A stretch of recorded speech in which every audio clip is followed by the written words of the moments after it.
Today is Thursday, September 10th, 2020. Coming up on Roland Martin Unfiltered. Donald Trump is campaigning in the battleground state of Michigan today. He continues to lie about his lies in a news conference. One of the revelations in Bob Woodward's book is that he feels no responsibility to understand black pain. Yeah, we already knew that. A new study shows that depression is skyrocketing during the pandemic. We'll talk about that with a psychologist. Also, Megyn Kelly slams Senator Kamala Harris for saying she's proud of Jacob Blake. Really? Is Santa still white? And a black seventh grader in Colorado played with a toy gun during a virtual class, and his school called the police and then suspended him. Plus, more anti-Trump ads and the best of Roland Martin Unfiltered. Folks, you also remember Ronald Bell, co-founder of Kool and the Gang, who passed away today in St. Thomas. It is time to bring the funk on Roland Martin Unfiltered. Let's go. He's got it. Whatever the miss, he's on it. Whatever it is, he's got the scoop, the fact, the find. And when it breaks, he's right on time and it's rolling. Best believe he's knowing. Putting it down from sports to news to politics. With entertainment just for kicks, he's rolling. It's on go, roll, y'all. It's Roland Martin, yeah. Rolling with Roland now. He's funk, he's fresh, he's real, the best, you know he's Roland Martin now.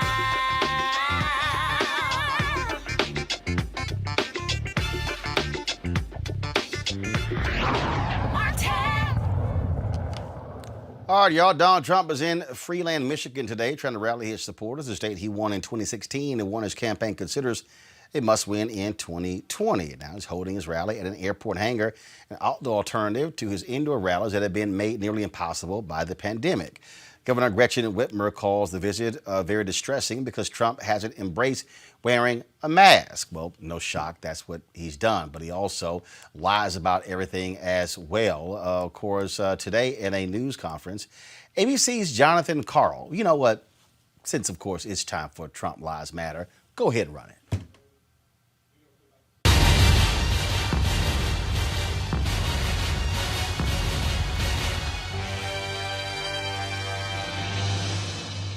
Well, again, John Karl of ABC News had, the guts to ask Donald Trump today about that Bob Woodward book where he admitted downplaying coronavirus, but then the rest of the public, everything is fine, we got it under control. Watch this exchange and just count the lies. Mr. President, why did you lie to the American people, and why should we trust what you have to say now? Such a terrible question, and the phraseology. I didn't lie. What I said is we have to be calm. We can't be panicked. I knew that the tapes these were a series of phone calls that we had, mostly phone calls. And Bob Woodward is somebody that I respect just from hearing the name for many, many years, not knowing too much about his work, not caring about his work. But I thought it would be interesting to talk to him for a period of, calls. So we did that. I don't know if it's good or bad. I don't even know if the book is good or bad. But certainly if he thought that was a bad statement, he would have reported it because he thinks that, you don't want to have anybody that is going to suffer medically because of some fact. And he didn't report it because he didn't think it was bad. Nobody thought it was bad. Wait a minute. And your question, the way you phrase that is such a disgrace. It's a disgrace to ABC television network. It's a disgrace to your employer. And that's the answer. You ready? Because I love. Of course I didn't. Of course I didn't. No. Deadlier than the flu, and then you went out and told the American public that this was just like the flu. Let me tell you something. You told We've had Woodward flu one thing and you years. told everybody else something else. No, and 5 times, right? 5 times. Do you ever hear the expression 5 times? We've had flu years where we lost 100,000 people. The flu is a very serious problem for this country also, and we've been losing them. Scott, what kind of a number have we lost over the years with flus? Into the hundreds of thousands? Well, I mean, the last 5 years have been something like 35 to 80,000 per year, every year. Even with antiviral drugs and even with Flu is a very serious problem also. But just so you know, this is worse than the most deadlier than the most strenuous flu. Okay. And then you went out and said it's just like the flu. What I went out and said is very simple. Listen, what I went out and said is very simple. I want to show a level of confidence, and I want to show strength as a leader, and I want to show that our country is going to be fine one way or the other. Whether we lose one person, we shouldn't lose any, because this shouldn't have happened. This is China's fault. This is nobody's fault but China. China should not have allowed it to happen. Whether you have one person, 180,000 people, or 2.5 or 3 million people, which it could have been very seriously if we didn't make the moves. And when you look at the opposition, where they said, oh, why did he put the ban on? Dr. Fauci said we saved hundreds of thousands of lives by putting the ban on China and then ultimately putting the ban on Europe. There was no lie here. What we're doing is we're leading, and we're leading in a proper way. And if, frankly, somebody else was leading it, they wouldn't have closed it. If you look at Nancy Pelosi, you look at Cuomo, you look at de Blasio, you look at Biden, months later they said there's no problem. They're talking about me. Months later. And before any statement was made, you have to remember, I put the ban on China. So obviously, outwardly, I said it's a very serious problem. And it's always a serious problem. That doesn't mean I'm going to jump up and down in the air and start saying, people are going to die, people are going to die. No, I'm not going to do that. We're going to get through this. And we're right now, I hope, really think we're rounding the final turn. And a lot of good things are happening with vaccines and with therapeutics. But there's no lying. And the way you asked that question is very disgraceful. Phil, go ahead, please. Go ahead. Yeah, I do think so. Mr. I think we did a President. great job. I think we did a great job. And the people that did such are generals, our admirals, Mike Pence, all of the people that have worked so hard. And now Dr. Atlas, and all of the, Dr. Fauci, Dr. Birx, they should be respected for the job they've done. So you won't And you downplay it haven't- again. You won't downplay it again, because you said you downplayed it. That's what you told me. All I'm doing is, no, I don't want to jump up and down and start screaming death, death, because that's not what it's about. We have to lead a country. We're leading a great country, and we're doing a great job. And the people that have done such a good job should be given the kind of credit that they deserve. We possibly have done the best jobs when you start looking at what we're doing with the vaccines and therapeutics and ventilators. We had no ventilators, John. We make thousands of ventilators now a month, and we're supplying them to the whole world. The job we've done is the best job. And don't give me any credit. Give the people that have done this the credit. They've done a great job. Yeah, Phil, go ahead. His ass was lying. First of all, to say we had no ventilators is a damn lie. It's just 100% lie. I mean, look, that's what you're going to get. If Donald Trump's lips are moving, he's lying. Joining me this week, Erica Savage Wilson, host Savage Politics Podcast, Dr. Greg Carr, chair, Department of Afro-American Studies at Howard University, and Reese Colbert, Black Women in Views. Just straight up ass lying, Erica. As simple as that.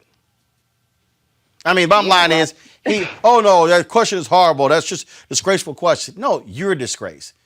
Because you said one thing to Bob Woodward and you were lying publicly.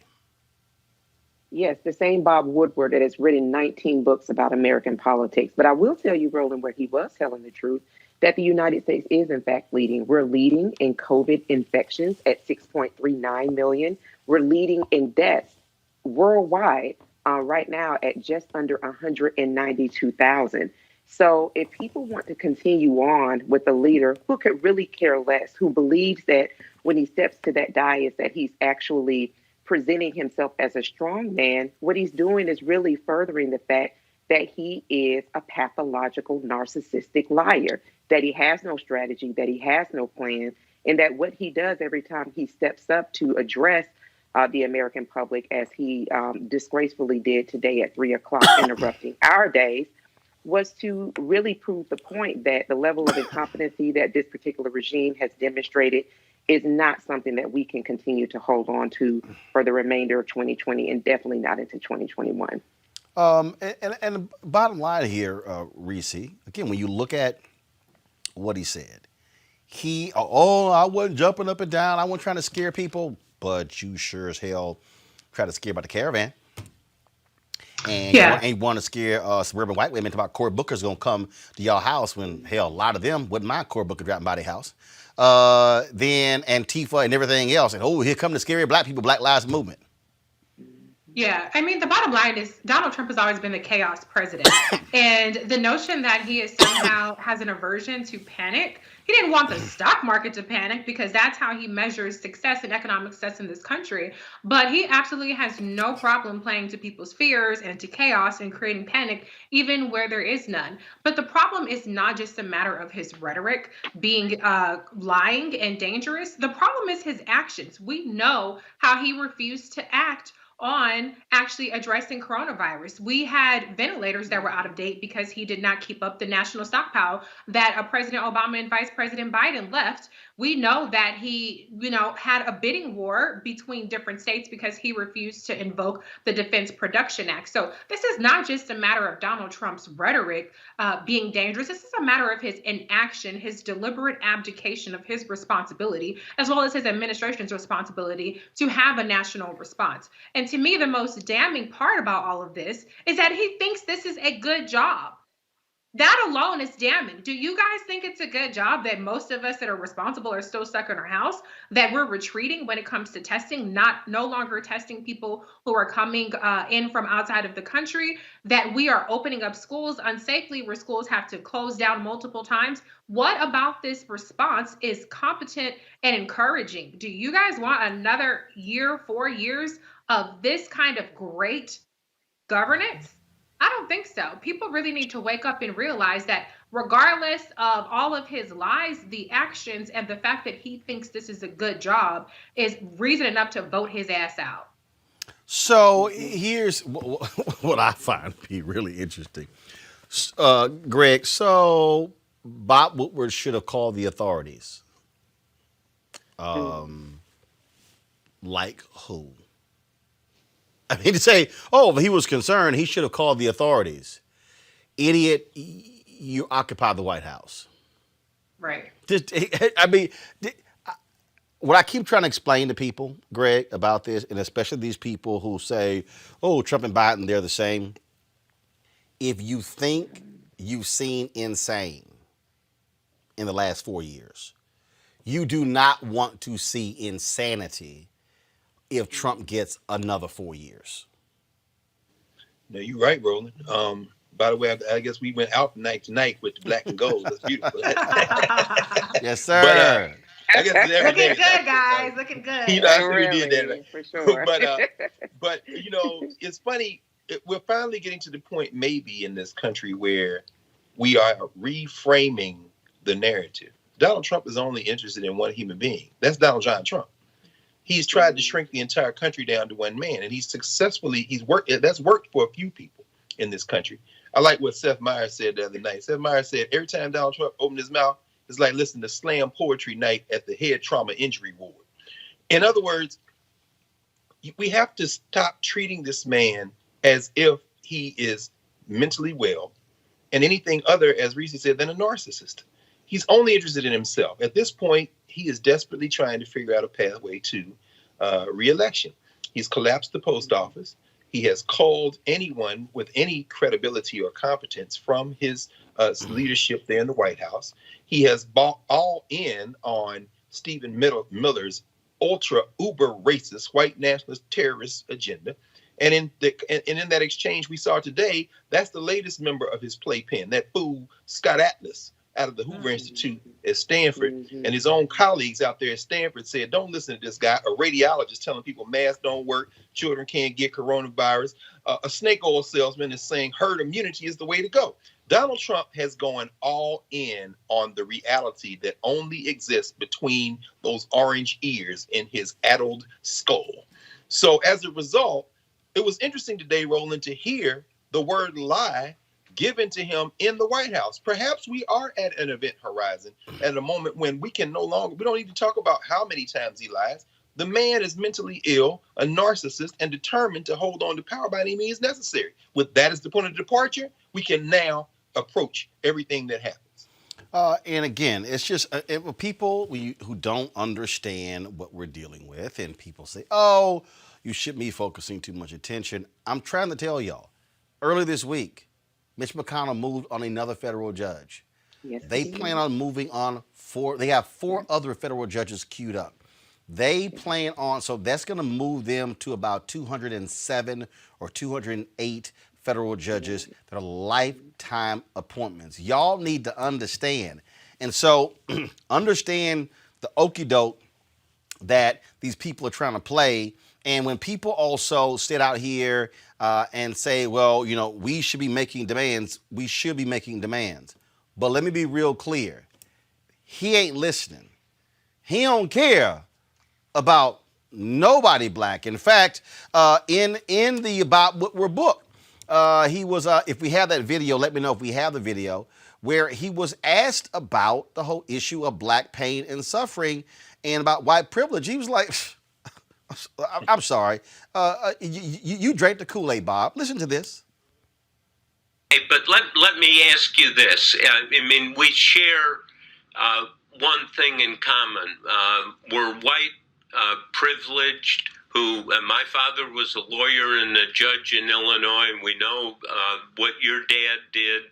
And do you have any sense that privilege has isolated and put you in a cave to a certain extent, as it put me and I think lots of white privileged people in a cave, and that we have to work our way out of it to understand the anger and the pain particularly black people feel in this country?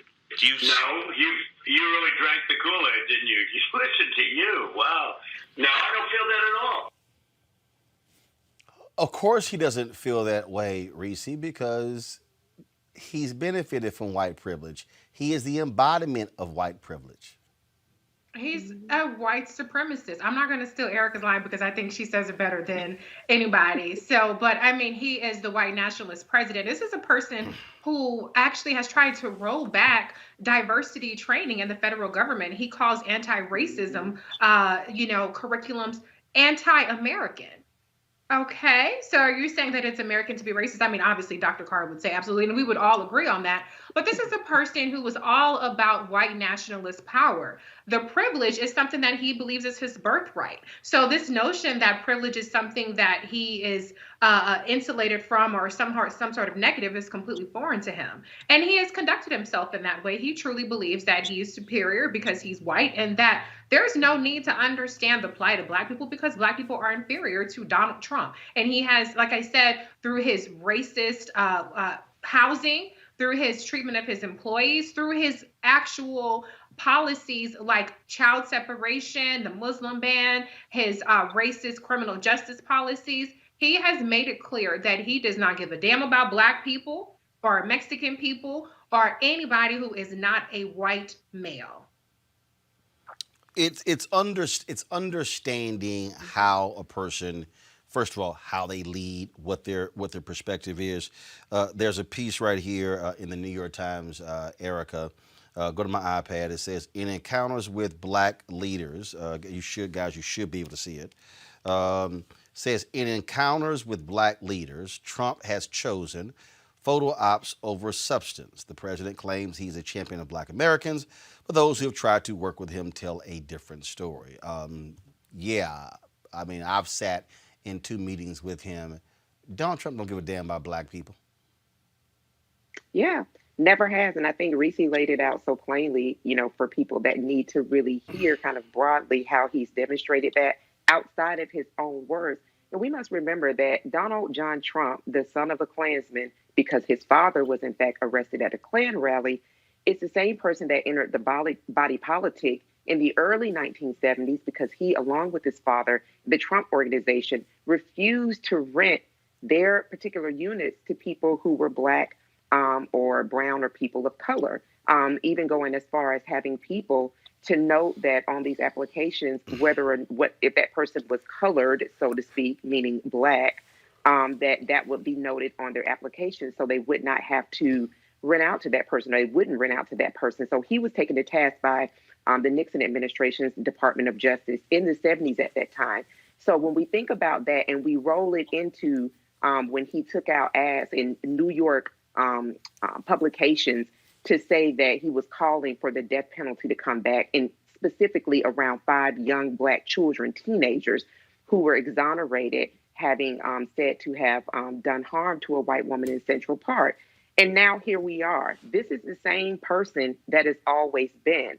And so for him to say that he does care about the Blacks, he cares about those 2 or 3, that small percentage that will do his bidding, that will say, well, he's been a good master. And we saw that during the Republican National Convention a couple of weeks ago with their select Blacks that were featured throughout programming. So bringing it back home, Reese said it. He is a white supremacist. He believes himself to be supreme and all other white males to be supreme over anybody else. It's not hard at this point. What we're talking about is common sense or willful ignorance on the part of people who don't believe that Donald Trump is, in fact, a proven racist. This is an interesting story in the New York Times here, Greg. Guys, do y'all have the iPad now? Okay, let's get it up, please. This is very interesting. Mr. Trump continued to reach out after he was elected in March of 2017. Omarosa Manigault Newman, the former Apprentice star turned White House advisor, invited members of the Congressional Black Caucus to the White House to discuss their policy agenda. Mr. Trump ushered them cheerfully into the cabinet room. They sat across the table grimly with blue binders. Representative James Clyburn, a South Carolina Democrat, recalled that Mr. Trump interrupted 3 times to suggest they relocate to the Oval Office. Finally, as Mr. Clyburn began his pitch for a national infrastructure and broadband plan, Greg, Vice President Mike Pence popped in to announce that they needed to vacate the room to make way for another meeting. Mr. Clyburn said, "Let's go," Mr. Trump said. The group followed him into the Oval Office, but congregated near the fireplace. Representative Cedric Richmond, a Louisiana Democrat who chaired the caucus, turned down Mr. Trump's request for a photo, but he agreed to photographs showing the caucus negotiating, far from Mr. Trump's favorite snapshot destination, the Resolute desk. I'm sorry. You mean to tell me what no other room available? Whose house is it? Now, Greg. I'm sorry. Now, Greg. Let's just be real clear, Greg. This is my show. Yes, sir. Yes, sir. And if I was in a conference room with a high-level meeting, yes, sir, I can guarantee you, your show. Don't nobody work for me. Not now person would have the audacity to walk into a room with such a meeting and tell me I need to go because there's another meeting taking place. I'm just letting you know. Y'all wouldn't be seeing them any further after that. Matter of fact, I would fire them over text. Like Donald Trump did on The Apprentice, because he was too much of a punk to do it in real life. That's what the word on the street is. Right. This is exactly how that this is how that would have gone. This month. Oh my God. Y'all just ignore that. I deal with you in a second. And literally I would pick my phone up and says, "Yo ass fired." Greg, go ahead. No, Roland. But see, I think, well, there's a couple of things at play there. The reason I'm laughing, I suspect we all may be laughing a little bit. This is the disrespect shown to Black elected officials. And some of it is because we allow ourselves to be disrespected. Donald Trump is clearly addled. His mind is gone. It's been eaten. It was never sharp when he had his full faculties. To me, how to handle that, it would have been very simple to manipulate him if that hadn't been set up in the beginning. To say, Mr. Vice President, Mr. President, I thought this was your house. But I mean, we'll leave if the Vice President has control. At that point, Trump probably would have humiliated Pence just to make a point. I mean, he's a child. You can't talk to him. Any teacher knows that. You talk to a child like a child. If you wanted to stay in the room, all you had to do was make Trump think that Pence was showing him up. Smiling Mike, I love him. I do. You know, y'all know how much I love Smiling Mike Pence because he's a cold-blooded racist. And this is the kind of thing that at that point, you know, everybody in the CBC got to do a gut check. Y'all gonna let this punk ass white boy from Indiana talk to you like that? And so, and then they get up and go in the room. I'm laughing because I'm playing this in my mind almost like a situation comedy. The black elected officials moving around in the place like the hell. They are a separate branch of government. And that building is controlled by the people of the United States. I wouldn't have gotten up. I said, no, we're going to, you know. But anyway, but to the point you raised a minute ago that really reinforces where we are at in this moment. Today in New York, a three-panel district court judges said that you got told Wilbur Ross, you have to count those who are in this country illegally in the census count. That the courts are important. If you look at, there's been a recent study looking at the decisions of the Trump appointees and saying that they are to the right of even all the other Republican reportees. And I believe the Dallas News today had an article mentioning that John Cornyn wants even more judges. To your point about Mitch McConnell. While we are allowing these people to embrace their hee-haw, Green Acres, naked racism style in these interactions, the people who understand that they are useful idiots are running their playbook. Now, here's where the thing is really going to go off the rails, I'm afraid. If they continue, and they are going to continue if they retain power, if they continue this trajectory, they're going to break the framework of the United States of America. Because even when you treat people that way, there's only a certain amount of disrespect people will take before communications completely shut off. And then we go to the mats. And for every one of Trump's little black flunkies that he got into photo ops, for every attempt for folks like Omarosa, who we all know, to try to bridge a gap and maneuver, you're dealing with an unstable person. You're dealing with a racist in the second in command who should never have been anywhere near national elective office. You're dealing with a stone cold racist in that 35-year-old punk that's in there writing all the policy. Oh, yeah. And they are going to take this to the mat if it means the whole place burns. And the only thing we have to decide is whether or not we're just going to stand there or sit there in the case of the CBC and let them do it. See, the reason I keep making this point to people about these Trump judges and understanding where we are with power. I keep trying to explain to people, and I don't know why they don't listen. I've been saying this, y'all, for now 11 years, that what we're operating in is this period of white fear. We're operating in this period of white folks in this country trying to, again, hold on to power. So I got this alert. This was a few moments ago. I got this alert right here on my iPad, and this is what it said. New York Times, we reviewed 922 of America's top leaders. 80% are white. See the faces of power behind Hollywood, the justice system, big businesses, and more. That's what it said. Now, if you go into the story, so this is what they do, and it's a photographic here. So go back to my iPad, please. You see faces of power, 80% are white. So you go through this here. 25 people command the largest police forces, 14 are black or Hispanic, okay? Then it says 29 prosecutors charge people with crimes in those jurisdictions. 12 are Asian, black, or Hispanic. Then it says 24 people lead the Trump administration. 3 are Asian, black, or Hispanic. 9 justices on the Supreme Court, 2 are black or Hispanic. 8 men are military chiefs, just 1 is black. The other 7 are white.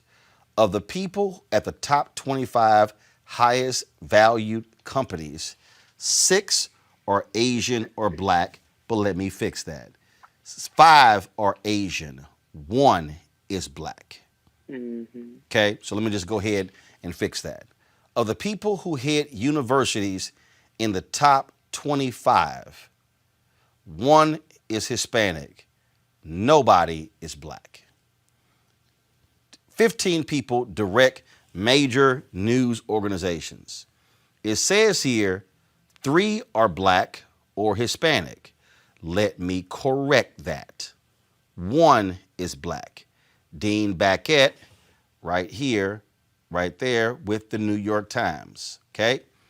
Everybody else, not the case. Everybody else is white.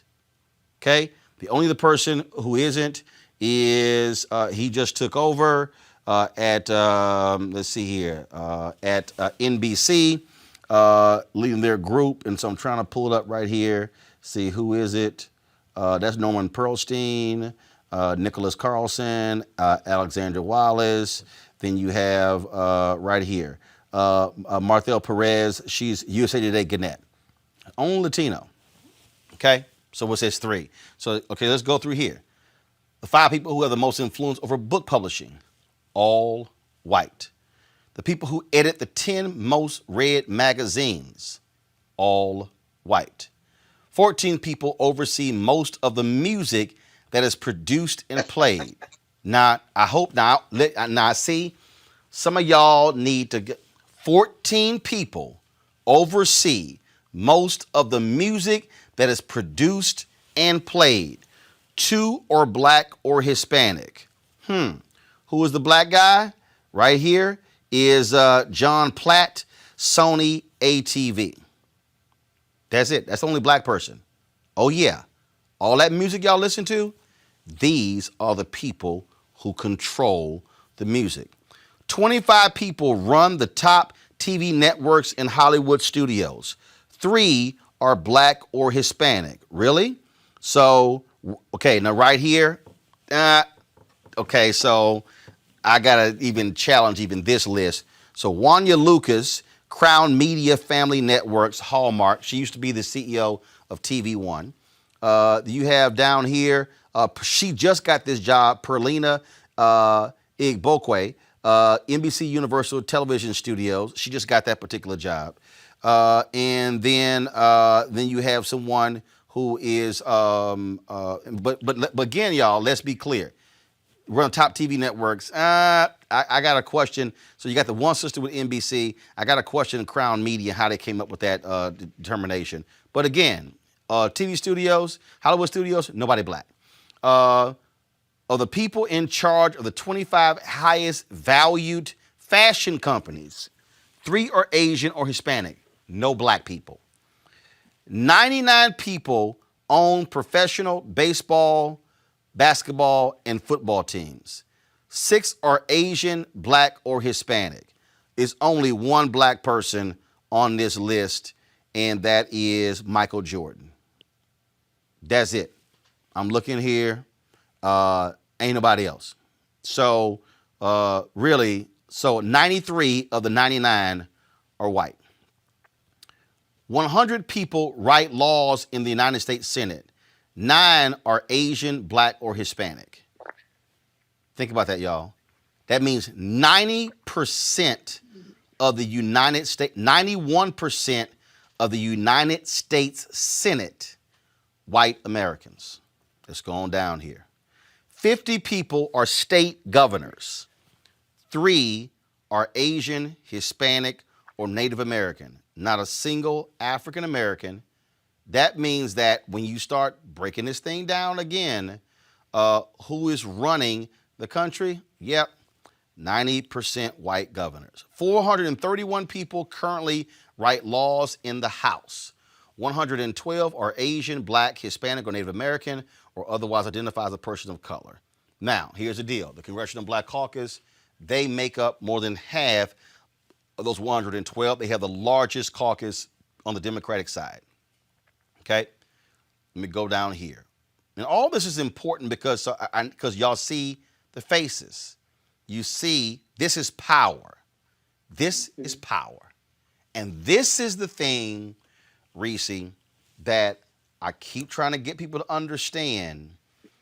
And I posted something on Twitter and Instagram today, and people, which was really a follow-up to the commentary I gave last night when I was talking about Boosie, and I was talking about Instagram, and I was talking about that. And people were really started getting tripped. So I want y'all to, I'm going to explain this here. This is what I said. I hope y'all are paying attention. Look at all of these major media companies announcing deals with black content creators. But who is getting the lion's share of the money? who is owning the content, or are we just better paid sharecroppers? Look, black folks are America's trendsetters and tastemakers. But if someone is giving you $1 million, how much are they making?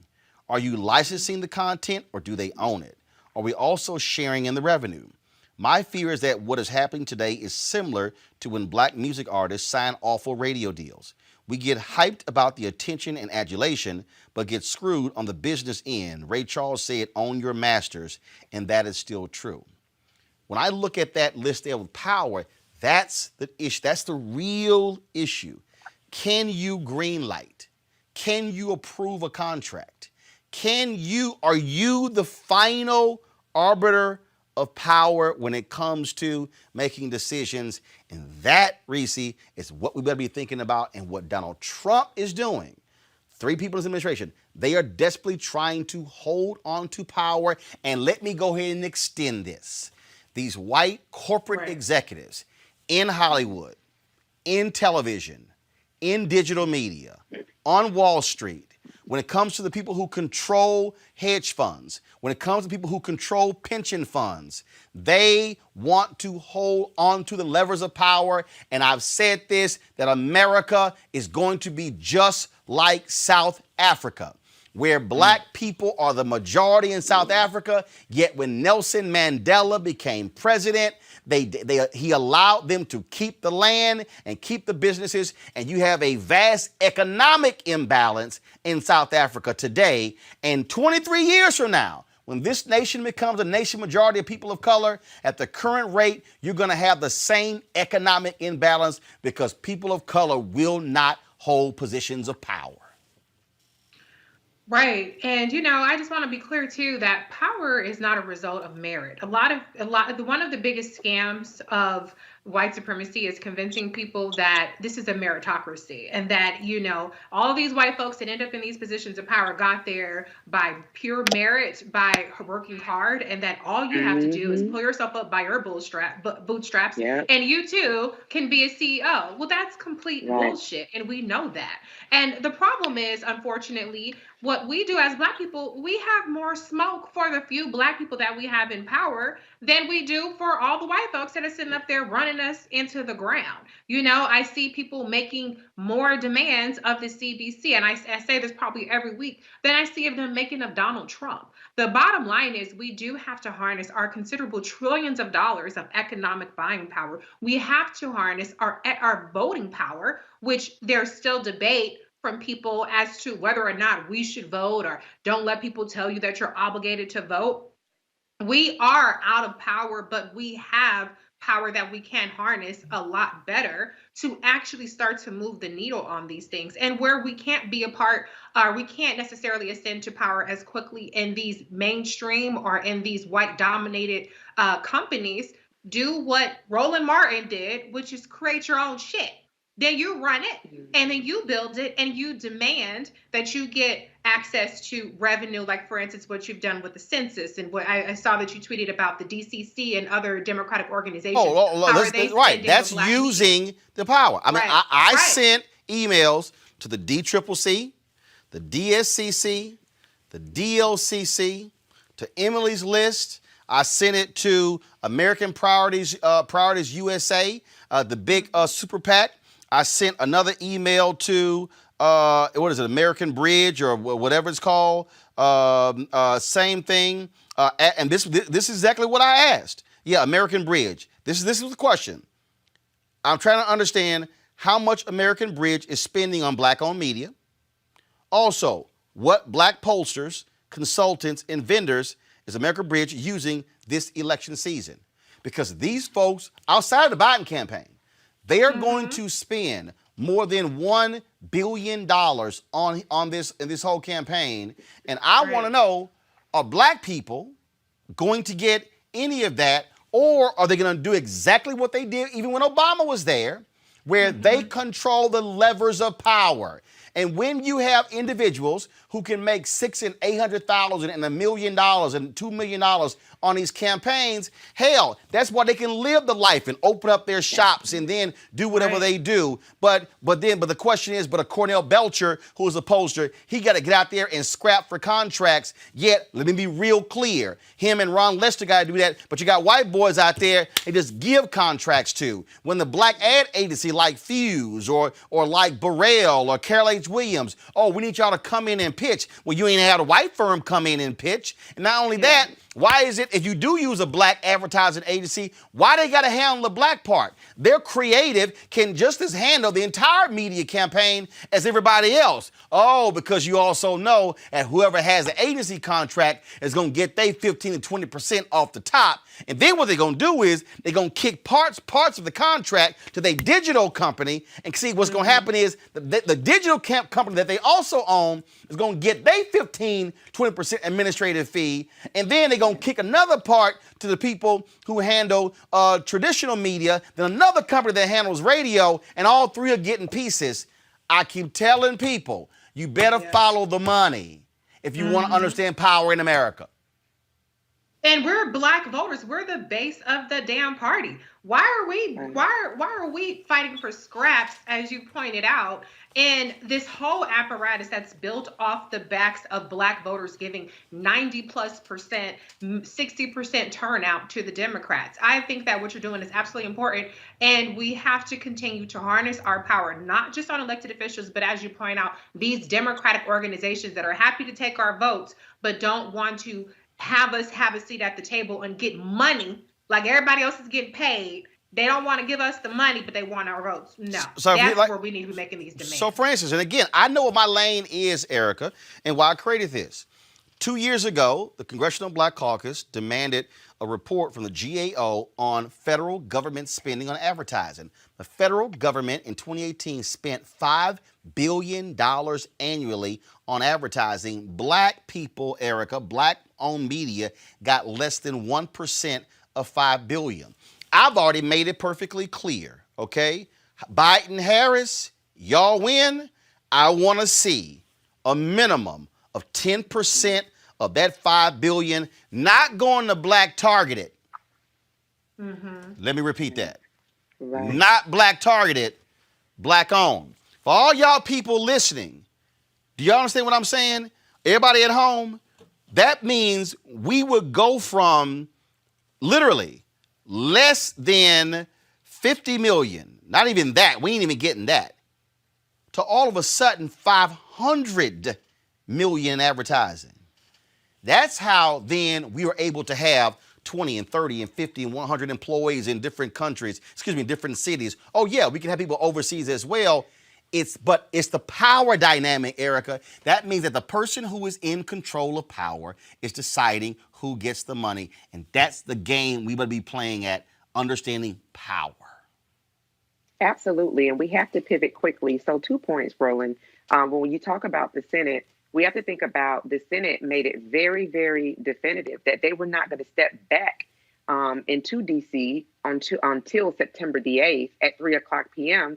And that was to do what you already just said, continue the process of confirming federal judges, that the relief bill that is so desperately needed by millions and millions of Americans be damned. What they're most concerned with is continuing to stack the courts. So when we're hearing you talk about and how you continue to talk about over your journalistic career, connecting the dots, we have to see that, because that term that you identified, the modern day sharecroppers, I think that kind of the class of people that, were saying, and I have to bring it forward because it was something that really got under my skin and just language we have to get away from. Well, people were saying, well, I'm not my grandparents. You can catch these hands. Catch your hands for what? This is a power grab, and a power grab really is about consolidating what we have and saying this is in fact what we want, not settling for what seems to be a lot in exchange for intellectual property that is ours. You talked about the swag, the natural bellwethers that we are as Black people, that we are the very people that came to this country enslaved, and we built financial systems that still continue to uphold and provide wealth for white families generation after generation. So when we start thinking about power, we have to also start thinking about position. And we have to also understand that all of those different faces that you showed us, that when we look at the high percentages where white faces are dominant, which is in every area. And then when we look at us, who are 13% of this population, but that we, we're 40% of the labor force in this nation. When we look at all of the different categories that we swell and feel when you're talking about prison populations, all of those different things are things that are put into place, designed to keep us in place. So we can't fully exert all of the power that we have. So I believe that the pivot to understanding that this is a power play is now, that we definitely are capable, but we just have to look at the long road, because this is not a game of checkers. This is a game about chess, and that these people will use the privilege that they have for their own desires at the peril of us and any other person that is in this country that is not white and that is not male. And see, the thing, Greg, and and if y'all let my next guest, I'm gonna go to her in just a minute. But the thing that I want our people to understand, and when I say our people, I'm also talking about our organizations that hold power.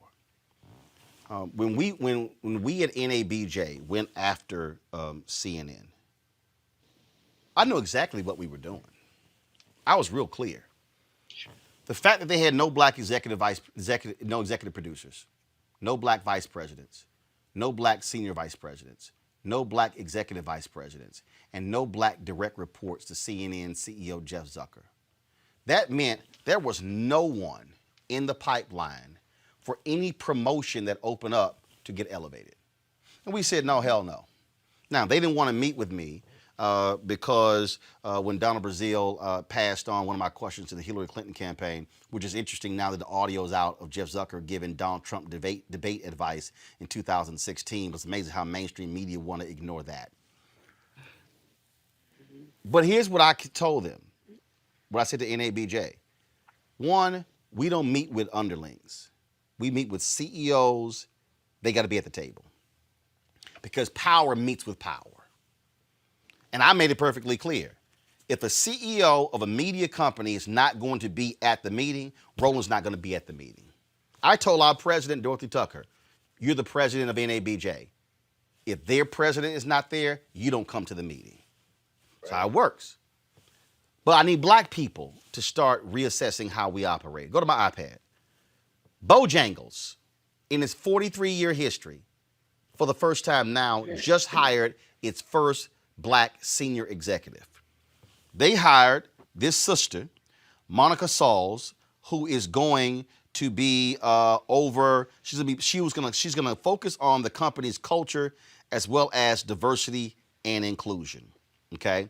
They also are going to hire more than 30,000 new employees due to expected growth and demand over the next 12 months. And quote, build on our commitment to diversity and inclusion to create a culture where all employees are respected and valued. So let me break that down. That means that black people in Charlotte, North Carolina, and all throughout the South, y'all have been eating Bojangles chicken and Bojangles pies and Bojangles food, and they have never had an African American in a senior leadership position. Which means that no African American has ever had an opportunity to get stock options, to earn seven-figure salaries, to determine the fate of others. So in 2020, she's the first one. Now, I am not disrespecting the HR position or D&I, diversity and inclusion positions. But let me go ahead and lay this down to you. You will rarely, if ever, see somebody go from a D&I position, diversity and inclusion, to eventually becoming CEO. Let me just let that marinate for y'all. Very rarely will you see a D&I person, Greg, go from that to CEO. Why? Because in corporate America, you got to have a P&L responsibility. For everybody watching at home, it's called profit and loss. That means you've got to be over a major company division that contributes to the company's bottom line for them to put you in the pipeline to be CEO. So, in the wake of the death of George Floyd, more than 80 companies had D&I positions available on LinkedIn.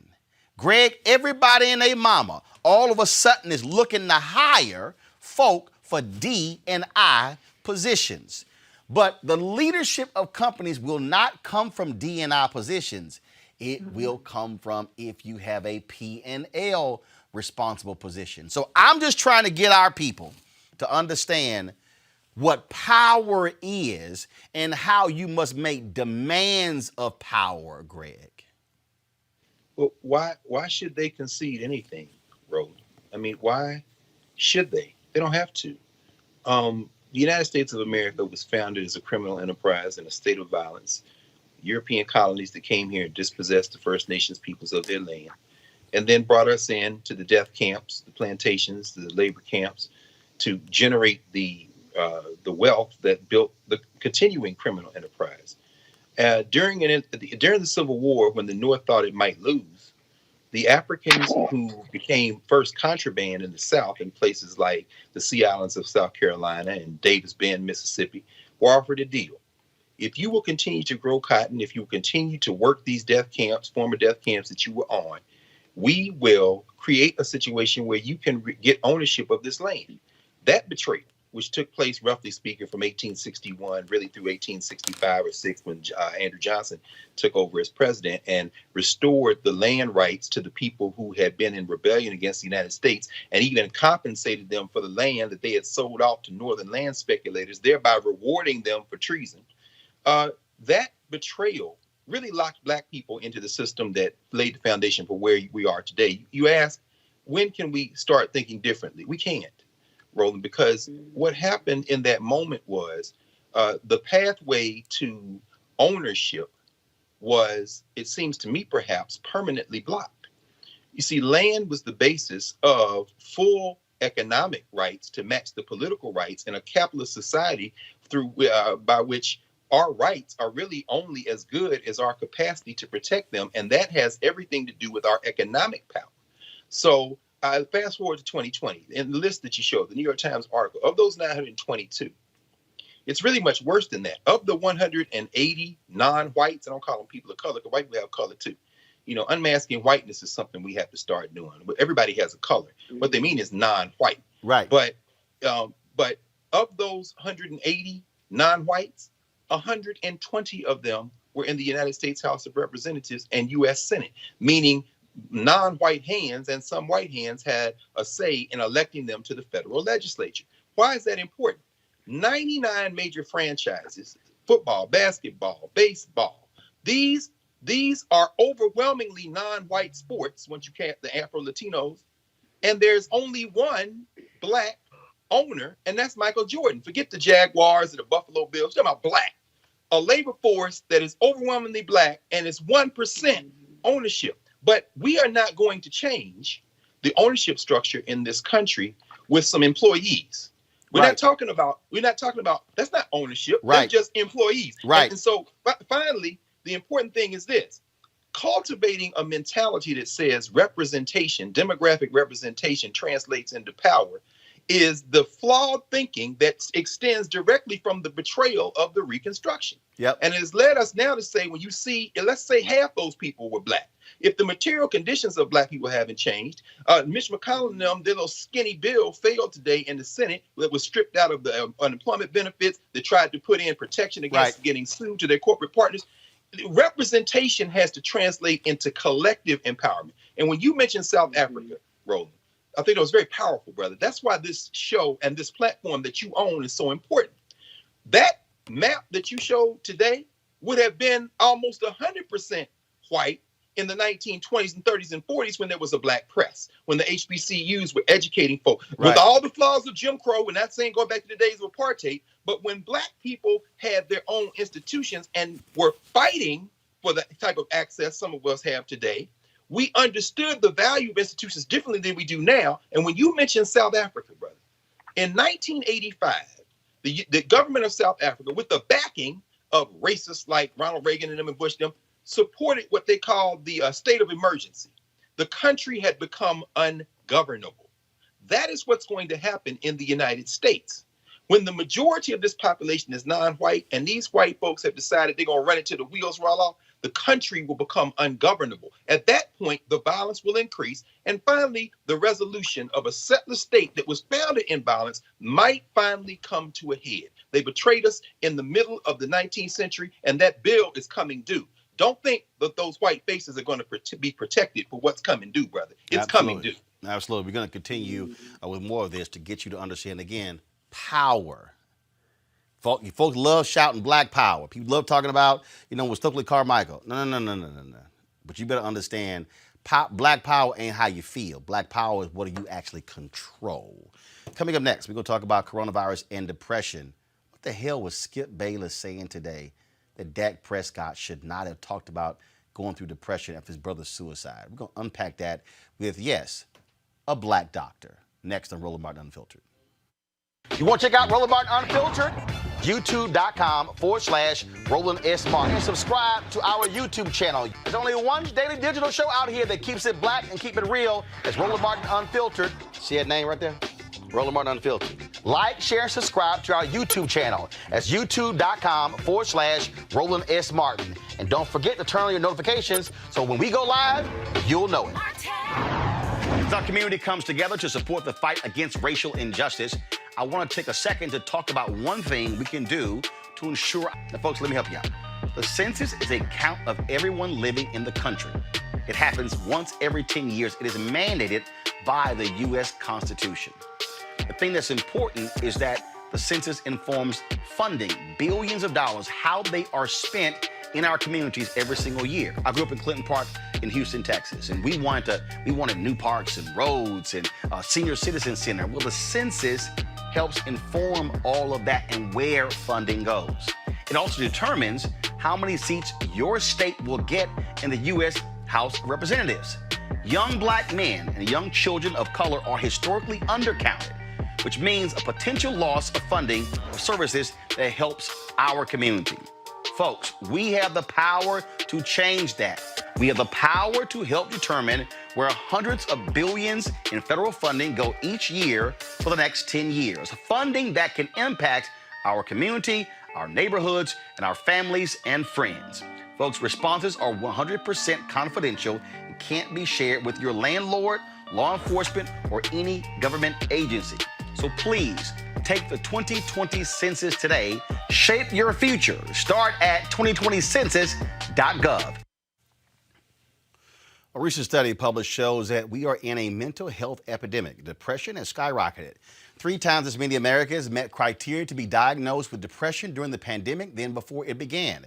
A pre-pandemic survey of about 5,000 American adults found that 8.5% of them showed strong signs of depression. That number rose to almost 28% when researchers surveyed almost 1,500 Americans from March to April. Remember, even Michelle Obama said that she was suffering from low-grade depression. Joining us now is Dr. Alfie Breland-Noble. She's a psychologist. Glad to have you on the show. Before we get into it, I just saw this clip, Doc, which is stunning. Dak Prescott, who plays quarterback for the Dallas Cowboys. Of course.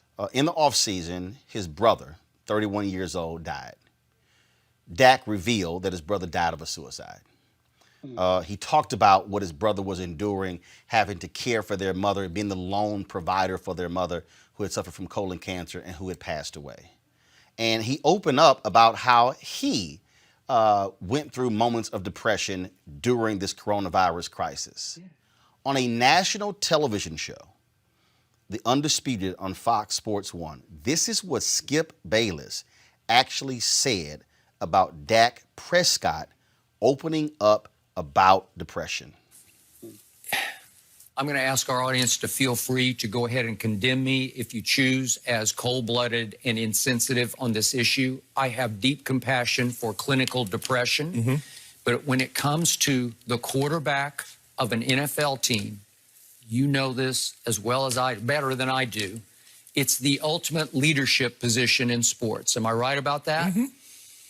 You are commanding an entire franchise. What's the roster now? Is it 53 still? 53, but I think they got like 15 practice squad guys. Okay. But you're commanding a lot of young men and some older men. And they're all looking to you to be their CEO, to be in charge of the football team. Because of all that, I don't have sympathy for him going public with, I got depressed. I suffered depression early in COVID to the point that I couldn't even go work out. Look, he's the quarterback of America's team. That, Doc, is an abomination because that's actually what leaders are supposed to do. Yes, absolutely. Absolutely. It's infuriating more than anything because it speaks directly to the issues that prevent people from getting care. I have to say it because of the platform that I'm on right now, with Dak being a biracial black man and Skip not being of color. I do like that phrasing, of color. It has a very specific meaning. It is, as you said, an abomination for him to think that he could understand what Dak's experience is. He's not a man of color. He doesn't know what this is like. He doesn't know what those relationships are like in that man's family. I know that Dak lost his mother very long time ago, and that his brothers have been a very important part of his life. So, frankly, I have to say, how dare anybody suggest that someone should hide from a real expression of what they're experiencing, particularly when it relates to mental illness. I don't care what your job is. We have a responsibility to be open and honest about these kinds of things so that other people won't feel that they have to hide. So I'm sorry for my anger, but it is really infuriating that anybody would think they have the right to express their opinion about another person's pain. The thing that this issue, I mean, I've had several friends I know, men and women, who have talked about going through depression during coronavirus and just not being able to deal with it. My niece is struggling with the same thing because your whole world changes and you used to going to school and seeing friends and going out and doing those things, and all of a sudden that's completely shut down and you're in home and you can't see people, you can't hug people. I mean, I haven't seen my parents since Thanksgiving. And normally I would have flown back home I would have seen them 4 or 5 times because of graduations and holidays, and it hasn't happened. And folks are dealing with this. And the reality is, if folk don't say anything, then they're suffering in silence. And I got to find the name, but there was a young brother who was a star reporter for the Washington Post, killed himself just a couple of months ago. Because again, folks are dealing with this, and many have no idea where all of a sudden it even comes from. Right. Yeah, I agree. And I think some of this, so I have to say, today is World Suicide Prevention Day. So this is a topic I'm so happy that you all are covering this topic on your show, because you and I both know as Black people, this is not something that we as Black people talk about, which leads to some of these horrible outcomes as you've just described for this brother who died by suicide. So, it's really critical that we talk about things like signs and symptoms so that people understand and that there's an awareness, particularly in our community as Black people. I run a nonprofit, the Acoma Project. That's part of our work, is talking with people about what are signs and symptoms that you need to be looking for, so that when it's time for you to get some help, you recognize that it's time to get some help. What I often will say is, I don't say we want to educate Black people, because Black people are not stupid. What I want to say is we want to bring it into Black people's awareness. We want to bring it into the awareness of people of color, so that as you've described your family members, I would imagine, I have children. I have 2 high schoolers, a 9th grader and an 11th grader. And this is unprecedented for them. This is unprecedented for all of us. So we all need to have a real clear awareness of what signs and symptoms of depression, anxiety, post-traumatic stress disorder, eating disorders, all of these things affect us because, mental illness doesn't discriminate. It doesn't care what color we are. It's going to show up. So you having the opportunity to give me an opportunity to talk about these issues is really critical. And, it's really really important for people to understand that there are many different colors of faces and many different colors of people who are out there and willing to help them. Before I go to my panel with questions, a friend of mine sent me this. It was a young woman, African American, was a star sports journalist. I mean, I'm talking about was a star. 5 years ago on Labor Day, she at the time was 26 years old. Go to my iPad, people. This is what she posted. She posted, "It is National Suicide Prevention Week." She said, "It's also the week of my 31st birthday. 5 years ago this week, on my 26th birthday, I was supposed to die. I didn't want to die. I wanted out of my abusive marriage, but getting out would have required asking for help and acknowledging that I couldn't do it alone. I had too much pride. I had reassured my friends I was happy too many times to turn around and tell them about the reality of what I was experiencing in my marriage. So I tried to get out on my own. When I couldn't, I resorted to something unimaginable. In the moment, ending it all seemed easier than asking for help and admitting that my marriage was a mistake. In a span of 12 hours, I went from drinking and grilling with my husband on Labor Day to another miserable night to lighting myself on fire. I suffered burns to more than 85% of my body, and somehow, thanks to a ton of incredible medical professionals, I survived. I survived to tell you that suicide is never the answer, no matter how impossible your situation feels.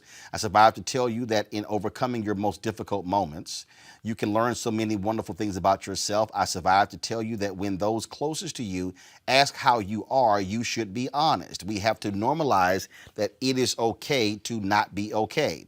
In doing so, we can feel less alone. Because we all struggle at times, I survived to tell you that now is the best time to ask for help. I never considered suicide or had suicidal ideations. One day I was fighting with a smile on my face, trying to save face. The next, I didn't know how I could continue to save face, and it almost cost me my life. I survived to tell you that there can be so much joy and happiness and light after the darkest moments in your life. I know this. I've lived it. Honestly, I wasn't supposed to survive and experience all of this to obtain this type of peace. I almost missed it. Please learn from me. Please ask for help." Oh, that just breaks my heart. There's so much that she's unpacking with what she's saying. I would say the most important thing is that she made it. That the other important thing is that she's really telling people that there is a way out, that there's light at the end of the tunnel, but we have to be willing to get to the light at the end of the tunnel. And I think the struggle is for many of us, particularly those of us who are Black. I'm going to tie this thread back to how we opened with that ignorance that Skip Bayless said. I'm sorry, I just have to say it. That was ridiculous.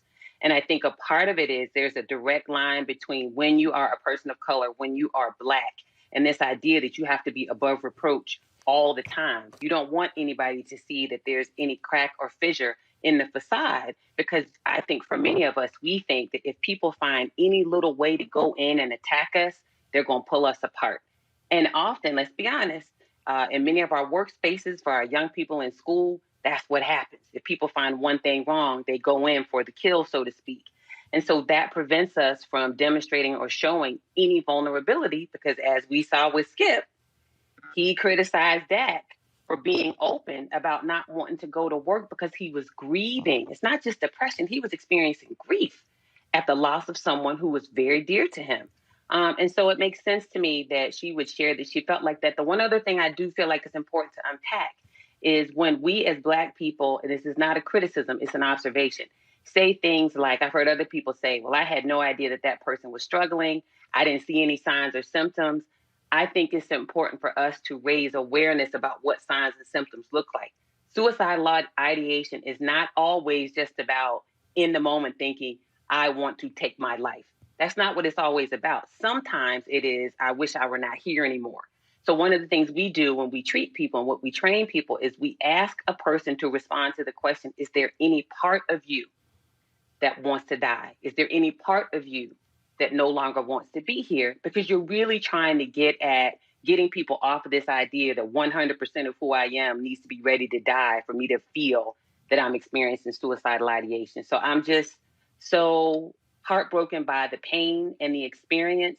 And I do, as she shared, I want people to know they're not alone, because there's so many people out here struggling. Yeah, and this was a sister. I'm going to show you all these photos. I mean, this was a sister, like I said, who was a star journalist. And here's the deal: when you're a journalist, you work for a newspaper. These are your weapons. These are your weapons. Go to my iPad. And so now these are photos that she took, but you see her hands, and you see the impact of that decision of lighting herself on fire. This is a photo that she shared of her in the hospital. This is a photo of her, with her press pass. And so, again, people have to understand how we are going with people who are suffering from depression, and we all handle things a lot differently. I was asked by somebody, they said, man, how are you coping? I said, I'm good. And they said, yeah, but you used to traveling. I said, I am, but this is the most I haven't traveled in 16 years. Everybody handles stuff differently. Let's go to my panel for questions. Erica, you're first up. Thank you, Roland. And thank you so much, Dr. Noble, for being on today. Appreciate you and all of the work that you do. My question to you is, specifically with us being in a public health crisis, we have Black folks who are essential workers. We have Black folks that are working from home, and folks who unfortunately have been laid off and cannot find a job. And then people who are already suffering with some of the things that you named: anxiety, PTSD, perhaps suicidal ideation.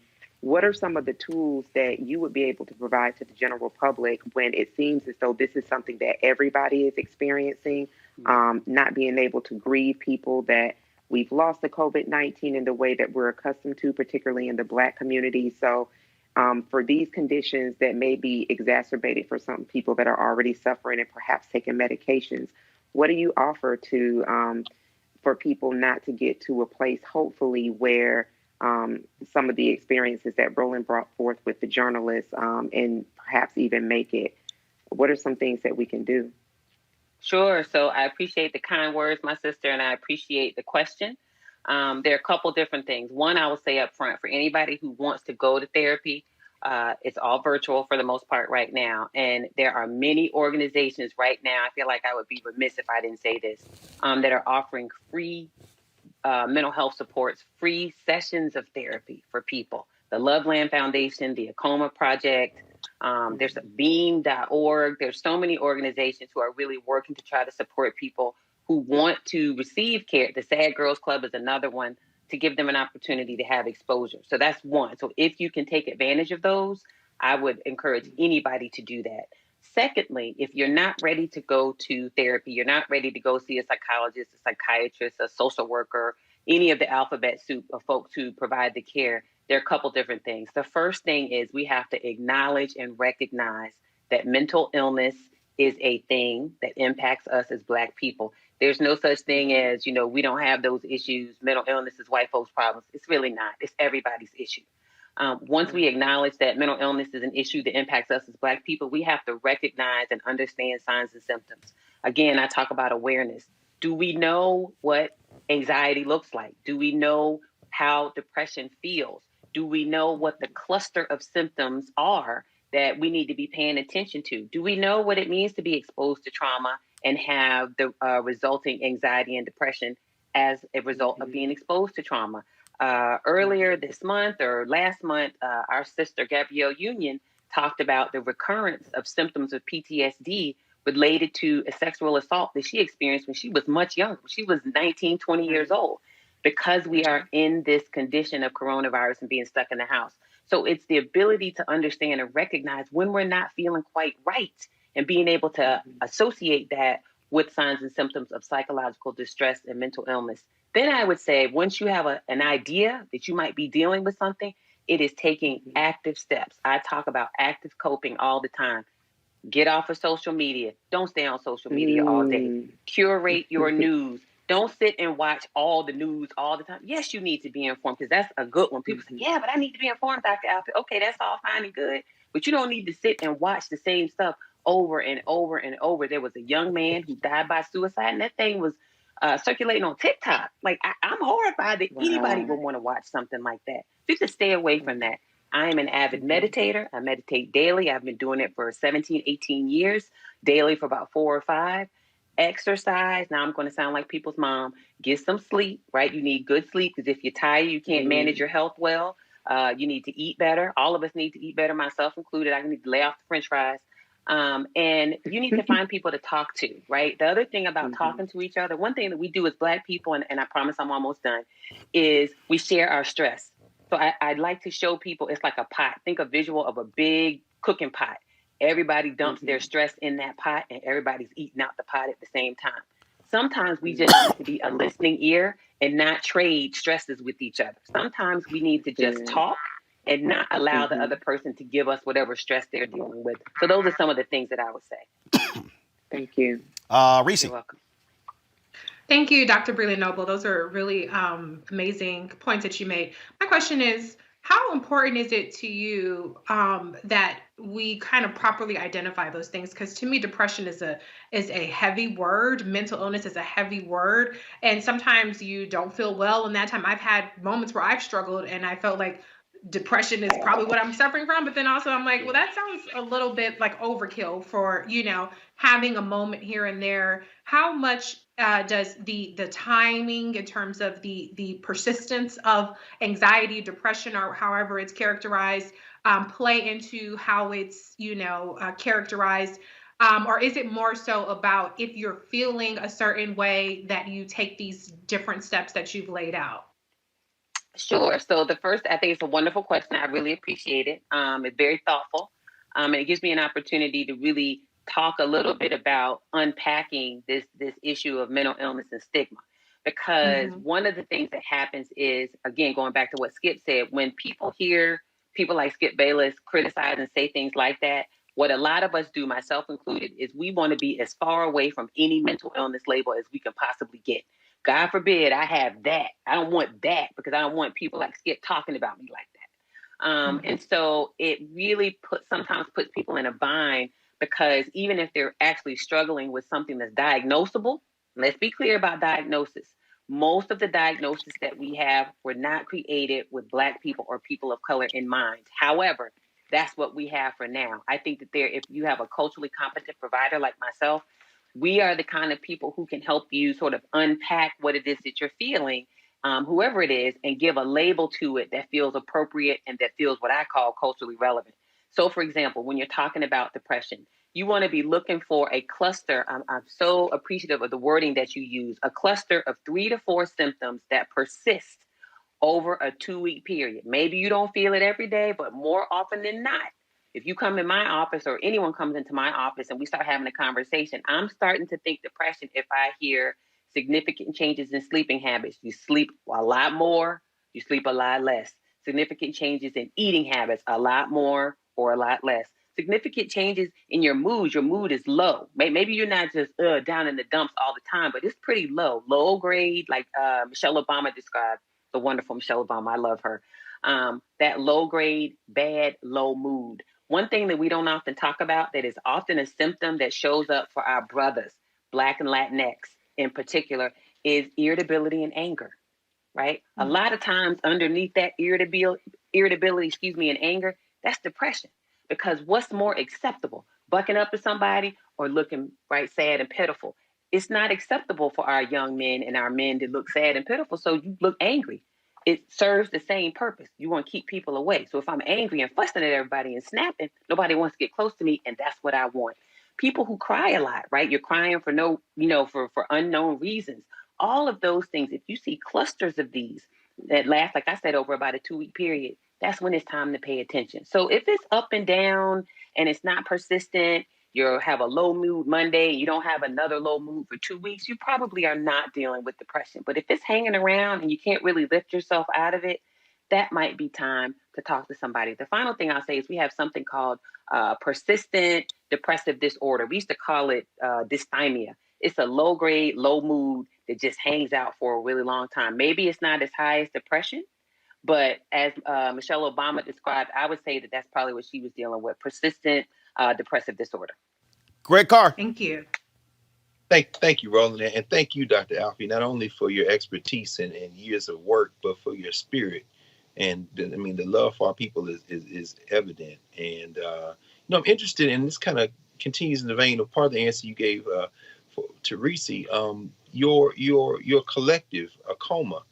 I think that means heart in Akan in tree. Boom. I'm wondering, and you kind of answered this in part when you said that a lot of these assessments were not built with us in mind, with our people. How important is it for us to think about culture and cultural resources when it comes to trying to really craft solutions to a challenge like depression when it comes to Black people?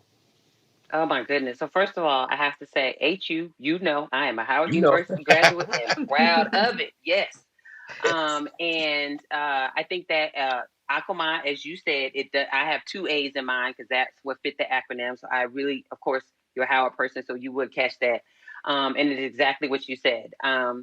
And we created it that way when we started it. The full acronym is African American Knowledge Optimized for Mindfully Healthy Adolescence. And now we just go by Akoma because my mission and my goal was to do exactly what you said in your question, which is to center Blackness, to center the cultural wisdom and knowledge, to center the aspects of resilience that come from our culture, because I feel like they can benefit everybody. They really can benefit us as Black people, but beyond that, they can benefit everybody. And so the idea that you really have to have people who are culturally competent providing your care. It's nice if people are kind, but kindness is not the only thing that you need if you're a Black person or a person of color who's struggling with mental illness. You need somebody who understands who you are as a cultural being. You need someone who understands and can sit with you so that you don't have to explain every single aspect of your lived experience when you're trying to engage in therapy with them. This whole concept of what it means to be a Black person and have these issues around lightness or darkness of skin. If I'm coming into therapy, I don't want to explain that to you. You need to understand where that comes from so that I can get to the business of healing, not educating you about my people. So my passion for this really comes out of this idea that the fields of psychology and psychiatry, when we started, we certainly were not at the forefront or even the center of people's minds. But over time, you think about the Doctors Clark, who came up with the doll studies. You think about over the years, Linda James Myers, the doctor who came up with this concept of an Afrocentric worldview. I think about all these kinds of folks who have Dr. Cheryl Grills, who's part of the Black Psychologists of America out in California, who came up with this concept of healing circles, even the language. This is why culture is important, because for Black people, we might not want to go to someone and call it therapy. That's fine. Some people are okay with that. Other people want to talk about healing because that's really the journey that we're on. So this concept of cultural competence, this concept of cultural relevance, that's central to my work and is central to the work of other similar organizations that I've mentioned, because for so long, we as Black people, our unique needs, our unique experiences, the whole idea of racial trauma. I can remember when I started about 20 years ago, you couldn't even say racial trauma because nobody knew what you were talking about, or they would poo-poo it and tell you that you were wrong. Or this concept of acceptable means of expressing depressive illness or depressive symptoms among Black people and young brothers. The anger piece. I remember getting into a flat-out argument with a white colleague at the time who was supposed to be a mentor because he told me that was ridiculous. That didn't make any sense. And so now we're in a time, in a moment where we have the ability through a show just like this to be able to say to people, yeah, Black people have unique mental health issues and experiences which require unique people and unique scholars and unique professionals who have cultural competence and knowledge of our lived experience to be able to help. So that's what we're about with the COMA. These other organizations that I've mentioned, it's really all about the final thing I'll say is with the COMA, we produce research. So it's not just about using what other people have said. We produce the content that informs the work that we use so that we can create what we call a culturally relevant evidence base, because one size truly does not fit all. All right, then. Doc, we certainly appreciate it. Thank you so very much for your advice, counsel, and wisdom. Thanks a lot. My pleasure. All right, folks, got to go to a break. We come back. Young African-American boy, virtual classroom, brandishes a toy gun, and the school called the cops to go to that boy's house, and he gets suspended. That's next on Roland Martin Unfiltered. You want to support Roland Martin Unfiltered? Be sure to join our Bring the Funk fan club. Every dollar that you give to us supports our daily digital show. There's only one daily digital show out here that keeps it black and keep it real as Roland Martin Unfiltered. Support the Roland Martin Unfiltered daily digital show by going to RolandMartinUnfiltered.com. Our goal is to get 20,000 of our fans contributing $50 each for the whole year. You can make this possible. RolandMartinUnfiltered.com.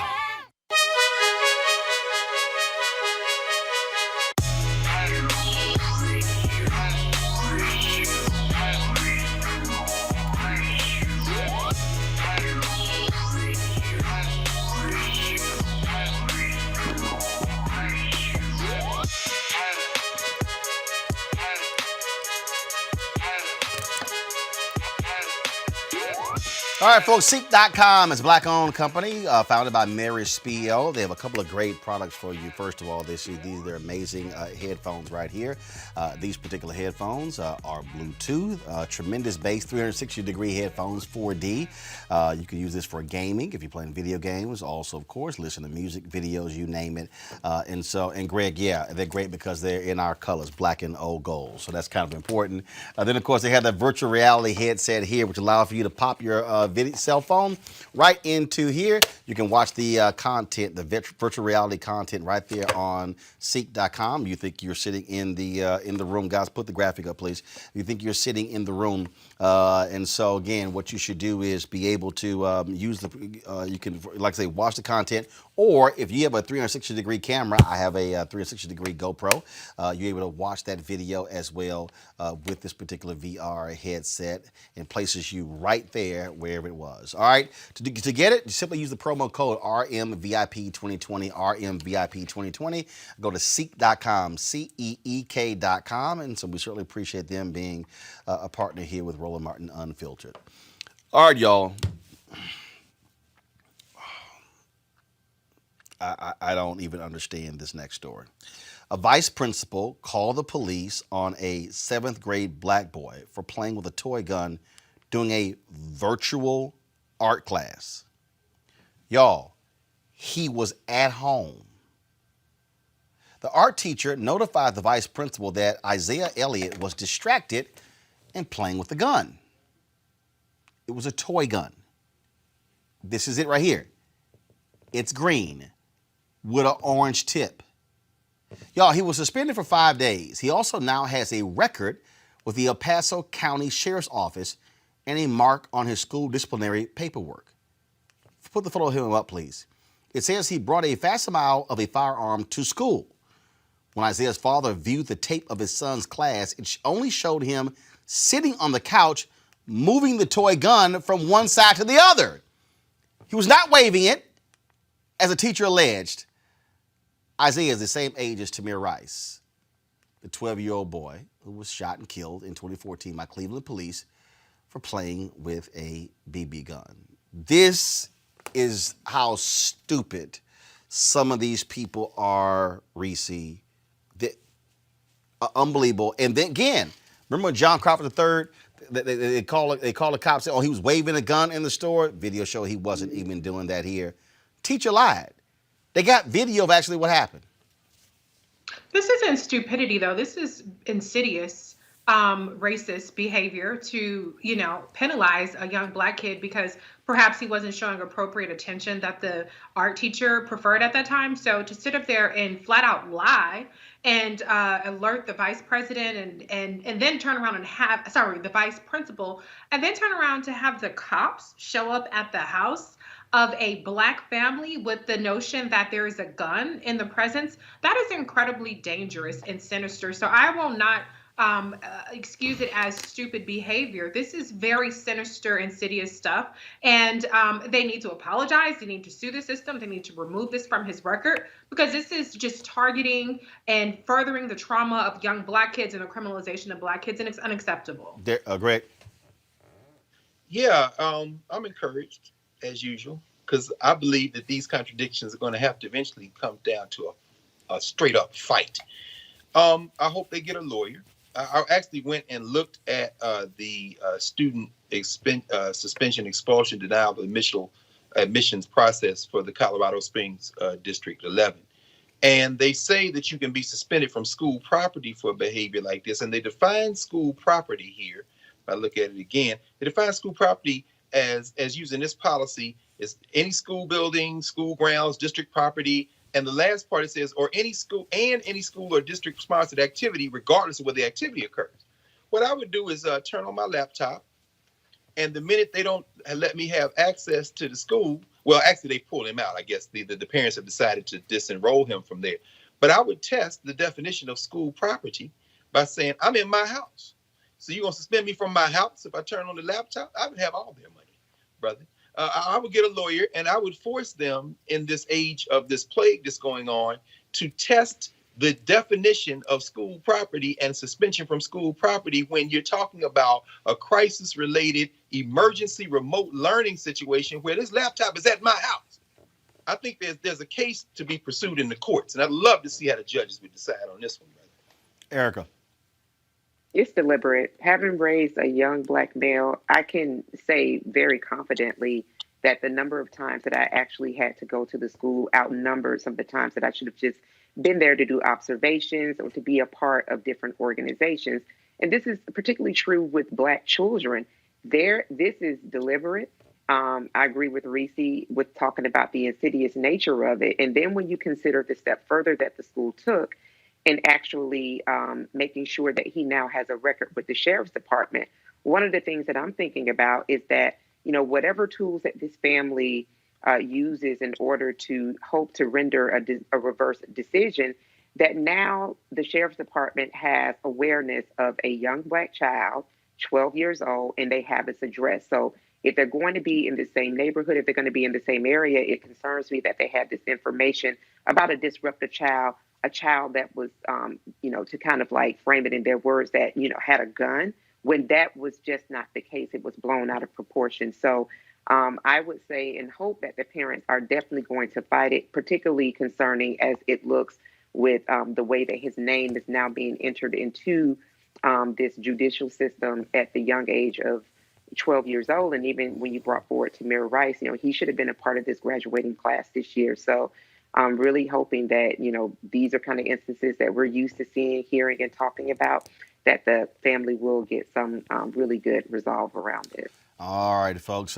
Big loss in the entertainment community. Ronald Bell, a co-founder, songwriter, saxophonist, vocalist, and producer of the group Kool and the Gang, passed away Wednesday morning at his home in the U.S. Virgin Islands. He was 68 years old. He founded the group with his brother, Robert Kool Bell.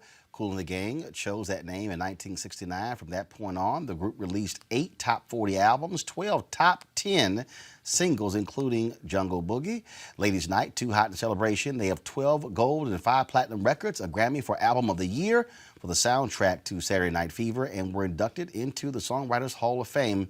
Their music has been sampled more than 1,000 times. We certainly send our condolences to his family and friends. The passing of, again, Ronald Bell.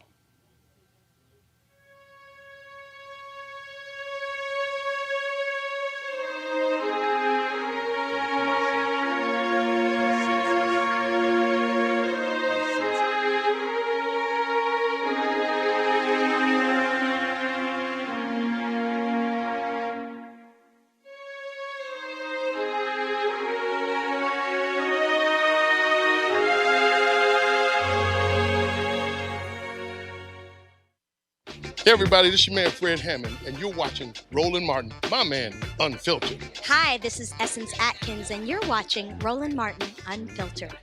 Hey yo, Peace World, what's going on? It's the Love King of R&B, Raheem Devon, and you're watching Roland Martin, Unfiltered. Hi, my name is Brescia Webb, and you're watching Roland Martin, Unfiltered.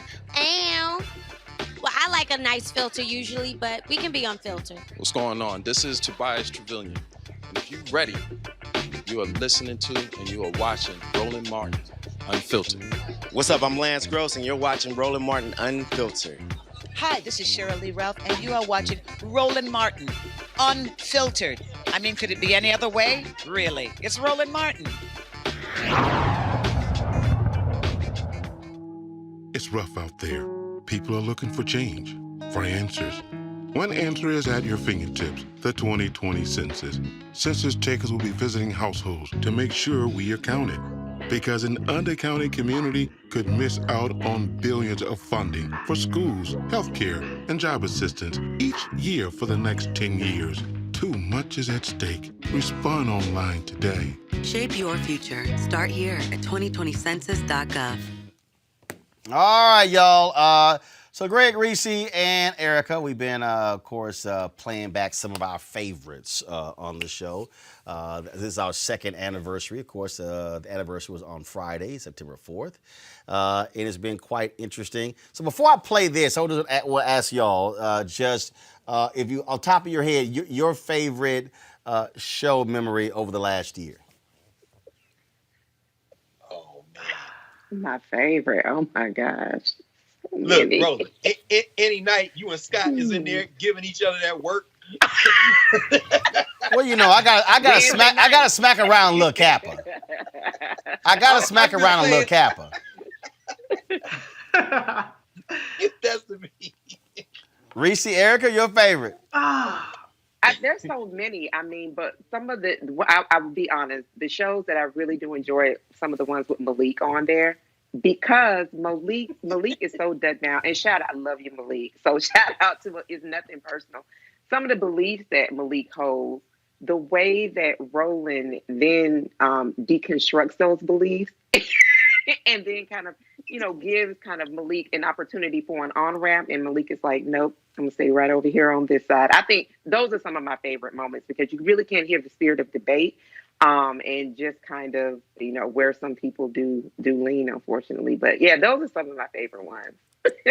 Reese? It took a second to come up with it, but I have to say, being on your show the day that Senator Kamala Harris was announced as VP, it doesn't get any better than that for me. So I'm going to be selfish. I'm not going to be humble like y'all, and I'm going to say, me being on your show the day that Senator Kamala Harris is announced as our next VP. So that's righteous, Reese. So I was gonna skip it, but I guess I go ahead. Somebody asked on YouTube. I really was gonna skip this story, because I don't really give a damn what she thinks. But so did y'all hear Megyn Kelly having her little drama? She got a little upset with Senator Kamala Harris for praising Jacob Blake, and so she sent out. Did she send a tweet out? Y'all got the tweet? Go ahead and have it ready. Come on, pull it up. Pull a tweet up. Now this was, so Megyn Kelly, proud of him. He's accused of breaking into a sleeping woman's house, sexually assaulting her, humiliating her, and later returning to harass her. Then the cops she called for help say he resisted arrest, assaulted them, and went for his knife. How about a word for his victim, Senator? Reese, take it away. You know what? Get him, Reese. Just, these white women losing their damn mind, okay? Let's just be clear. Kamala Harris's record when it comes to sexual assault victims and crimes is completely unimpeachable. But let's also be clear that Jacob Blake was shot in the back 7 times for something that had absolutely nothing to do with that case that is working its way through the criminal justice system. So I don't think there's anything wrong with Senator Kamala Harris offering encouragement for a man who was nearly executed, who is fighting through this debilitating, illness or result of this, near execution from the cops. There's absolutely nothing wrong with that. Megyn Kelly needs to shut the hell up. She doesn't even know. She's the same person that has a problem with Santa Claus being black, and she doesn't think that blackface is the problem. So she is absolutely nobody who's the moral authority on any situation. And she's unemployed, so she needs to go ahead and keep her mouth shut. Girl, come on. Come on, Reese. Erica, go ahead. Listen, you don't have, sis, you cannot get a job at Fox. Sis, NBC doesn't want you. So this is what you have really committed to. And I'm not sure, this is the same person that had an interview that met with Vladimir Putin, this 5-part sorry interview that she did. It's over. So really this echo chamber that she's yelling out of on Twitter is just really kind of a way to say, hey, I'm still here. I'm still relevant.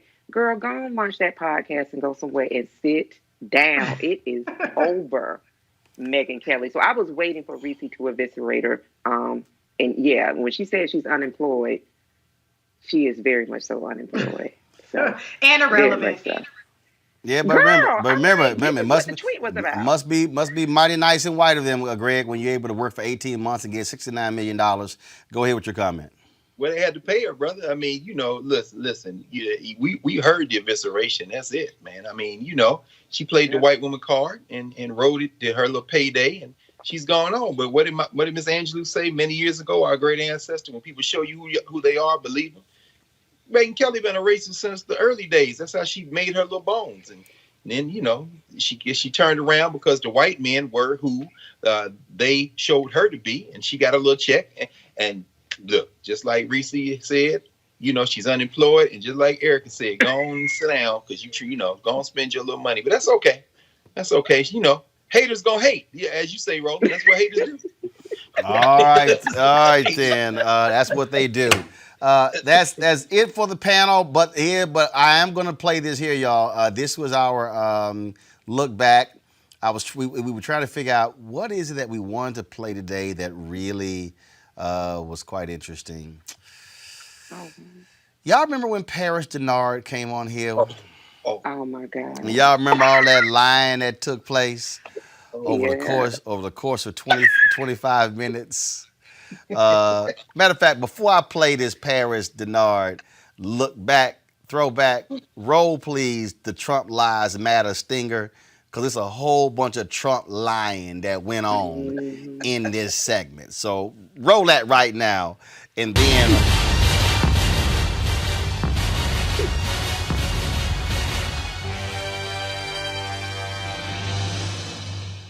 and here is Lying Paris for lying down Trump. Folks, right now is Paris Denard. He is head of African American outreach for the Trump campaign. Hey, Paris, you sent out a tweet today, an email that said, Charlamagne the God rips Biden for avoiding his radio show, saying he owes black people his political life. Just curious, has Donald Trump done the Breakfast Club? I don't know if the president has been invited to the Breakfast Club. Well, has he done any of the nationally syndicated black radio shows? Not to my knowledge. I don't know if he has, but I certainly know that his people in his administration. But has he? Because this obviously Biden is a candidate. I can tell you right now on this show. Well, first of all, my News One Now show and this one, we've tried, and it was actually Trump's idea to do a sit down, but they haven't even done that. And so, if a team Trump is talking about Biden, his comments to black media. But Trump hasn't made any effort to talk to black media, any of these national shows. Don't you think you sound pretty hypocritical? Because you haven't answered, Trump hasn't answered any of these questions from black media folks. Well, no, I know, Roland, you've been invited to the White House to talk to the president before the State of the Union several times. And No, I know twice. So, but again, in one of those meetings, Trump said that he would sit down with me and Ben Carson. I've sent multiple emails to Mercedes Schlapp, Kellyanne Conway, Sarah Huckabee Sanders, as well as Hogan Gitley. Hasn't happened. That's been 3 years. Well, it looks like he's tying the record with President Obama. But I think at the end of the day... No, that's actually not true. First of all, President Obama was sworn in January 2009. I interviewed President Barack Obama in January 2010. So, no, you're wrong. I think he's tying the record with President Obama in terms of engagement with black media. But I think Hold on. No, based upon what? Based upon what? Based upon a whole host of people complaining for multiple years about the lack of access that was given to the black press and the black media. No. I can tell you that's an absolute lie. Because first of all, again, 1 year in, I sat down with President Barack Obama. I know for a fact that I also helped set the interview with President Barack Obama on the Tom Joyner Morning Show. Donald Trump hasn't done any of these black media outlets. So what I'm saying is, y'all really shouldn't try to even talk about that because you have no record. Well, actually, we do. I'm glad you brought up a record because we do have a record to run on, and that's what we're proud to do. What record? That's what we're going to do. What's the record? The record is very clear. The record of unprecedented HBCU support, the record on criminal justice reform, the record on his executive order on kidney disease and kidney health, the record on supporting school choice, which I know is something that you support, as well as HBCUs. Let me ask you this question. Earlier. Let me ask you a question. You talked about record. Did the Trump administration also endorse stopping consent decrees of police departments from the Department of Justice? Yes or no? I'm not here to speak on behalf of the Trump administration. No, hold on, but you are. You just said the Trump administration has a record, and you're talking about that whole issue in terms of what they've done for African Americans. One of the first actions of Jeff Sessions as Attorney General was to go against the consent decree in Baltimore. In fact, a federal judge overruled him. He went against the consent decree in Chicago. Then he gave a speech before the very law enforcement groups, said they were pulling back on consent decrees because they were hurting the morale of police officers. Attorney General William Barr endorsed that. Donald Trump endorsed that. Second, you talked about the whole issue of First Step Act. Also, the Trump Department of Justice to reverse the rules of Eric Holder, saying go for the maximum sentences that you can, when Eric Holder was trying to slow down mass incarceration by saying you don't have to go for the maximum sentences. The Trump administration brought back private prisons on the federal level. Do those things count in your criminal justice plan? Roland, you can try to give cover to Joe Biden. No, hold on. I haven't mentioned Joe Biden. No, I haven't mentioned Joe Biden. I'm specifically talking about the Trump plan for black people. Did any of those things I just tell you happen? Yes or no? Did any of the things that I just described happen? Let me ask you yes or no. Yes, but hold on. But you offered that. The fact of the matter is that it's yes. The fact of the matter is the president. Hold on. Parents, I answered your question. The things that I mentioned, did they happen? Yes or no? The things that I mentioned, did they happen? Yes or no? I answered yours. Can you answer mine? I am sure, because you are an astute journalist, that those things did happen. Yes, they did. Okay. But those things do not take away the fact that Joe Biden says bigoted things, like he said today, that was insulting, things that should have never been said, that Ambassador Patrick Gaspard said that he wouldn't have said, even in jest. But it doesn't take away from President Trump's impressive record for the black community that any Democrat or any Republican running for the second term would love to have. Actually, I would disagree with that one, but I got to ask you this here. Can you respond to the rollback of civil rights protections in various departments in the Trump administration? Can you respond to the Department of Labor suspending the affirmative action rules, which have been imposed by the National Urban League, Mark Morrell, imposed by Congresswoman Bonnie Coleman, even during the middle of COVID? Can you respond to any of that? What I can respond to is the fact that the Department of Labor did a rule change that made it so that the millions of people that look like you and me that were left out of the healthcare system because of Obamacare, who still cannot afford healthcare, were given the ability to pool themselves together from geography or by industry and tap into healthcare and receive it at a more affordable price, like a big company would able to do. Hold on. Are y'all you trying to take credit for the Affordable Care Act? No, by no means. I'm glad we got rid of the individual mandate. What I'm saying is, because of in spite of Obamacare, there were still millions of Americans that were small business owners, more specifically, that were left out of the system and still could not afford health care. Because of a rule change from the Department of Labor under the Trump administration, they made it possible for these small businesses to pull together by geography and by industry and then get access to affordable health care because they were left out and couldn't afford it even under Obamacare. So I got to ask you, African-American uninsured rate dropped by more than a third because of the Affordable Care Act, but y'all want to get rid of the Affordable Care Act, but you have no replacement. And so how can you say you want to improve the health of African-Americans when you have no plan to do so? And if you have a plan, where is it? Because I haven't seen it. Well, the Congress has put forth multiple plans. Who? But the most which Congress?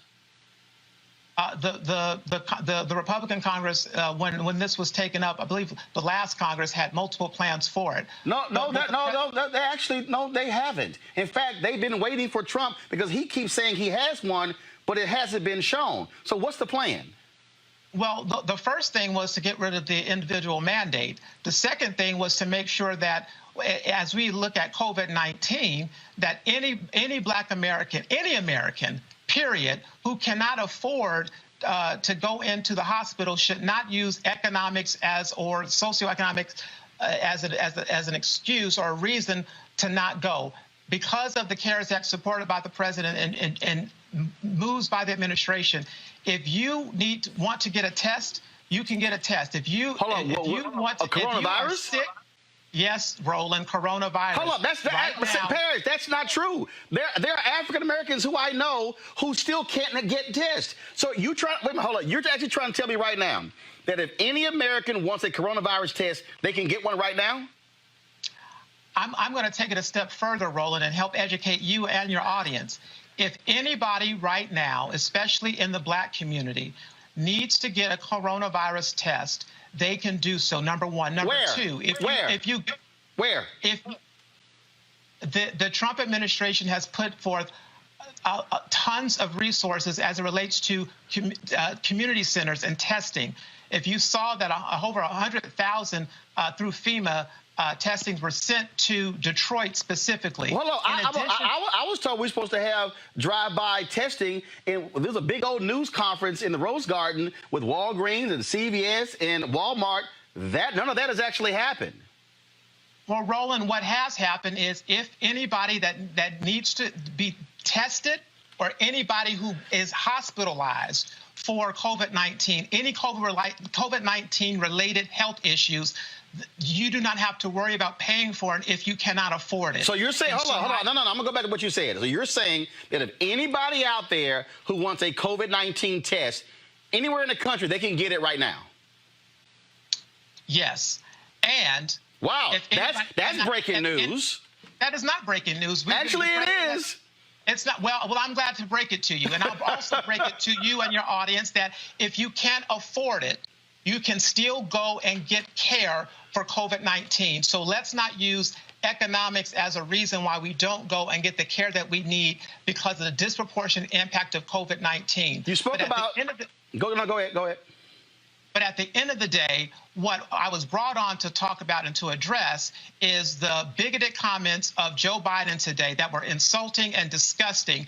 And to any free-thinking, independent-minding Black American out there, Joe Biden, a 77-year-old white man in quarantine in his basement, is telling us how we have to vote and what we need to vote. And if we dare vote outside of how he wants us to vote, he's taken away our Black card. It's despicable, it's disgusting, and we should not tolerate that. It was offensive. Were you offended when Ralph Reed said that Christians, it's their moral obligation to vote for Trump in 2020?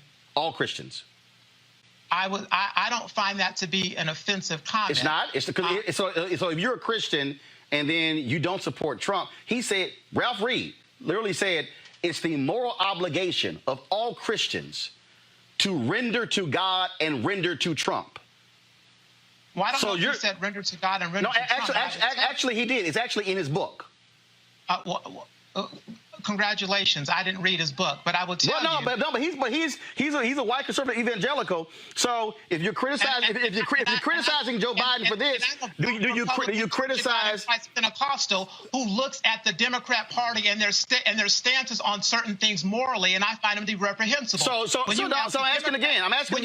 If you criticize if you're criticizing Joe Biden, for this, when you have a governor of Virginia who was proudly putting on blackface and supports infanticide and late-term abortions, and when you have when you have things like that, yes, morally, I'm against it. And so, are you also, as a Black conservative, do you stand with Donald Trump or Black conservative Colin Powell when it comes to voter suppression, how it's being specifically targeted as African Americans? Have you called out Donald Trump and the Republican Party for their full embracing of voter suppression, such as what we've seen in North Carolina, where federal judges ruled there was a laser-like targeting of Black voters? Have you done that?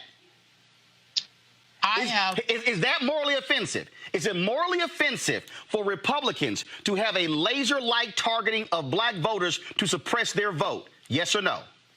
I disagree that Republicans have a laser-like focus on trying to suppress the black vote. A panel of federal judges. Paris, that was in an actual ruling.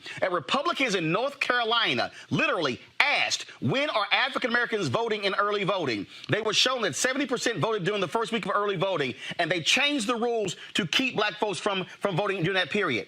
A federal judges ruled that there was a laser-like targeting of black voters.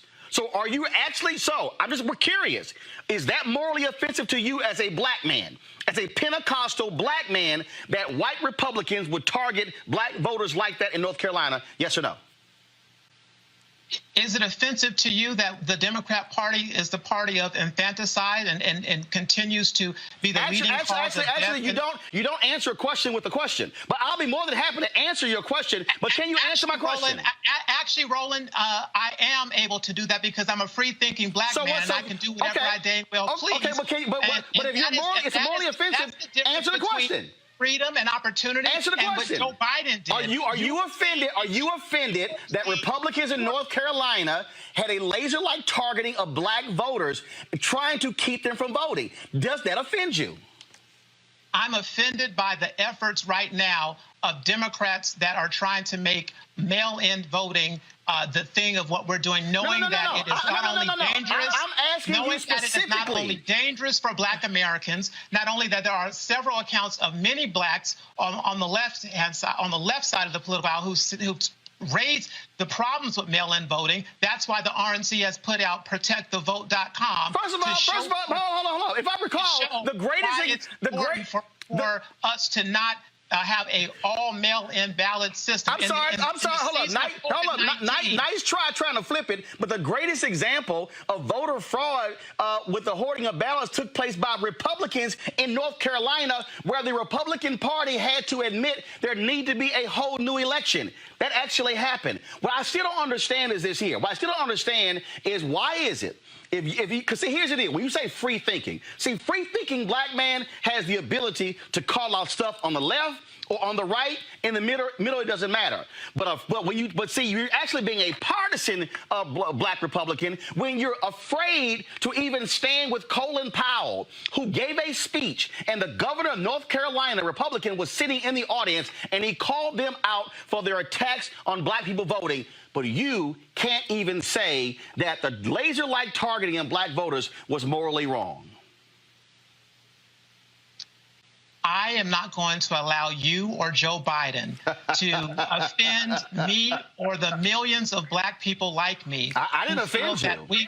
That we can think for ourselves. Yes, I'm a partisan, but I'm also a free thinker, and it's offensive for many people out there, young black Americans especially, who want to look and examine the records of both sides, look at the parties, and have a fair and open mind to determine who they want to vote for, and to do so by looking at their interests. And for them to say, and for you and for others to then question their blackness or no, I'm sorry. First of all, hold on, stop. See, Paris, hold on. See, Paris, see right here, Paris. See, this is the mistake that you know. Because in reality, Paris, you would have never signed your CNN contract if I didn't put you on the air. And here's the deal, you know this. I never allowed anybody to call you a sellout, to call you a coon, to call you an Uncle Tom. I do not allow people to use that language to any black person, whether they are Republican or Democrat, whether they are Hotep, whether they are Christian, it does not matter. I don't allow it. So one, that's a lie. It's a lie for you to sit here and say what you just said because I don't allow it. Now, if we want to have a free black man conversation, again, as a black man, here's what I want to know. Again, when you talk about standing up for something, when you talk about what's right, you talked about there are Democrats who are pro-choice, Republicans who are pro-life. I've been highly critical of Republicans who call themselves pro-life but say nothing when black men get gunned down, who say nothing when they get shot. See, here's the whole piece. Either you're pro-life or you pro-life only in the womb. Now, see, do you want to have that conversation? I'm more than willing to have it with you, because here's what I do know. The man you're supporting has stood before and has criticized progressive district attorneys, black DAs who are trying to end mass incarceration. He has said we're going to pull back on consent decrees. And so, it's laughable, Roland, that you are going to sit here to your audience and ignore Joe Biden's no. See, hold up. I can't ignore it. Incarceration and try to flip it. No. And put it on Donald Trump, See, here's where you're wrong. Here's where you're wrong. For criminal justice reform that is actually impacting thousands of black men. Here's where you're wrong. Reuniting with their families, our communities, and our citizens. See, Paris, do yourself a favor. Paris, do yourself a favor and go to YouTube. Go to YouTube, Paris. Paris, do yourself a favor. Paris, do yourself a favor. Paris, do yourself a favor. Let me inform your audience of something. On what? What's that? In my CNN contract, and your producers knew that, I made it very clear that I wanted a carve out for TV and your show. I know, I got that. No. And so it was not because of you, because I was doing media long before your show. But it was out of respect. It was out of respect to you and your platform that I asked for a carve out, which didn't happen. But here's the deal, Paris. Here's the deal, Paris. Your ego and getting fired from CNN and being jealous. Actually, I didn't get fired from CNN. You refused to put me back on the show. That's not true. I had the contract knowing full well. No, that's not true. I had a carve out for your show. No, Paris, that's not true. Problem is, Paris is not true. You don't want to have the truth. Paris is not true. You don't want to stand up against the Democrats. Your problem is I've stood up against Democrats. The script and not talk about Joe Biden tonight. No, Paris. Paris, here's where you're wrong. Paris, here's where you're wrong. See, Paris, let me break this down for you. You can go to YouTube and see the number of conversations we've had about Joe Biden and his criminal justice plan. We've actually done that. Hold up. Let me also help you out. Let me help you out, Paris. I have a 2-hour show. And guess what? I'm not going to be going for 2 hours. Paris, you're not going to be here 2 hours because I'm not going to waste that time. I have Latasha Brown from Black Voters Matter. Let's go. I have a panel. I have a panel of 3 people. I have a panel of 3 people who we're going to be discussing all of that. So trust me, you don't program the show. But I will say this here. If you are going to dare to criticize Joe Biden for not doing black media, your boss has done. I'm sorry, it's on your email. In the email you sent out, your boss hasn't done black media. Your boss hasn't. Consented. Your boss has. The Trump campaign. When we launched Black Voices for Trump, we made a significant effort and with money, quite frankly, to have paid. No, that's not what I asked. Has Donald Trump? No. Answer the question. Did Donald Trump sit down with Tom Joyner before he retired? Has Donald Trump talked to Steve Harvey, D.O. Hughley, Erica Campbell, Ricky Smiley, Joe Madison? Has Donald Trump talked to any of them? Yes. The answer is yes. And when he did meet with Steve Harvey, No. That's not what I just told you. Viciously, has Donald Trump done an interview with Steve Harvey on his radio show? Yes or no? No, but he has met with Steve Harvey. That's not what I asked. I asked you, has Donald Trump done interviews on the air with Steve Harvey, Tom Joyner before he retired, Ricky Smiley, D.O. Hughley, Joe Madison, Erica Campbell, Dee Dee, all the nationally black syndicated radio shows? Has he done any of them? No, but he has met with black journalists. Okay, gotcha. On a local level. Oh, so so he won't talk to any of these nationally syndicated radio shows, which actually are the largest reaching black audiences. He hasn't done any of those, right? He hasn't done it yet. Okay. Oh, but he will? Hasn't done it yet. Will he? Well, he's not afraid. No, but will he? I can't speak for the campaign, but so how about this here? Why is it that in 3 years Donald Trump hasn't bothered to even speak to the National Urban League or the NAACP? He's been invited. You see, that's the problem. No, I just asked the question. I'm asking the question. Why hasn't Donald Trump? President? Stop talking and let somebody respond. Why hasn't he done it? The answer is just because he doesn't go to a convention doesn't mean that he's not speaking with and working with the Urban League. I would like to inform you and the audience. First of all, Roland, that's the old tired way of thinking. No, You it's think just actually like it's not. A 15-minute speech. George W. Bush spoke to the Urban League 5 times in 8 years. I was responsible for him going to the NAACP with Bruce Gordon. So when it comes down to giving a 5 to 10-minute speech or actually having real policy and working together, that's what this administration has been doing from day one. Reaching out, working with the National Action Network, the National Urban League, the NAACP, working with the National Bankers Association, which is all of our Black-owned banks. This is what this administration is doing behind the scenes, because they won't give credit for it, but it's fine. But they are working long before COVID-19, but during COVID-19 and before, through the Opportunity Revitalization Council and other leaders within the administration and the cabinet. That is how you get things done for the community. So, Roland, if you want somebody to give a 10-minute speech, congratulations. No, actually, it's not 10-minute speech. It's community is what this administration actually, it's not 10-minute speech. And but again, I want to campaign on. I outlined. So continue to give cover to Joe Biden and his bigoted comments. I want to know what Bob Johnson said, and he said he should spend the rest of his campaign apologizing to every Black person he meets, because he represents the arrogant, out-of-touch attitude of paternalistic white candidates who have the audacity to tell Black people, the descendants of slaves, that they are not Black unless they vote for him. And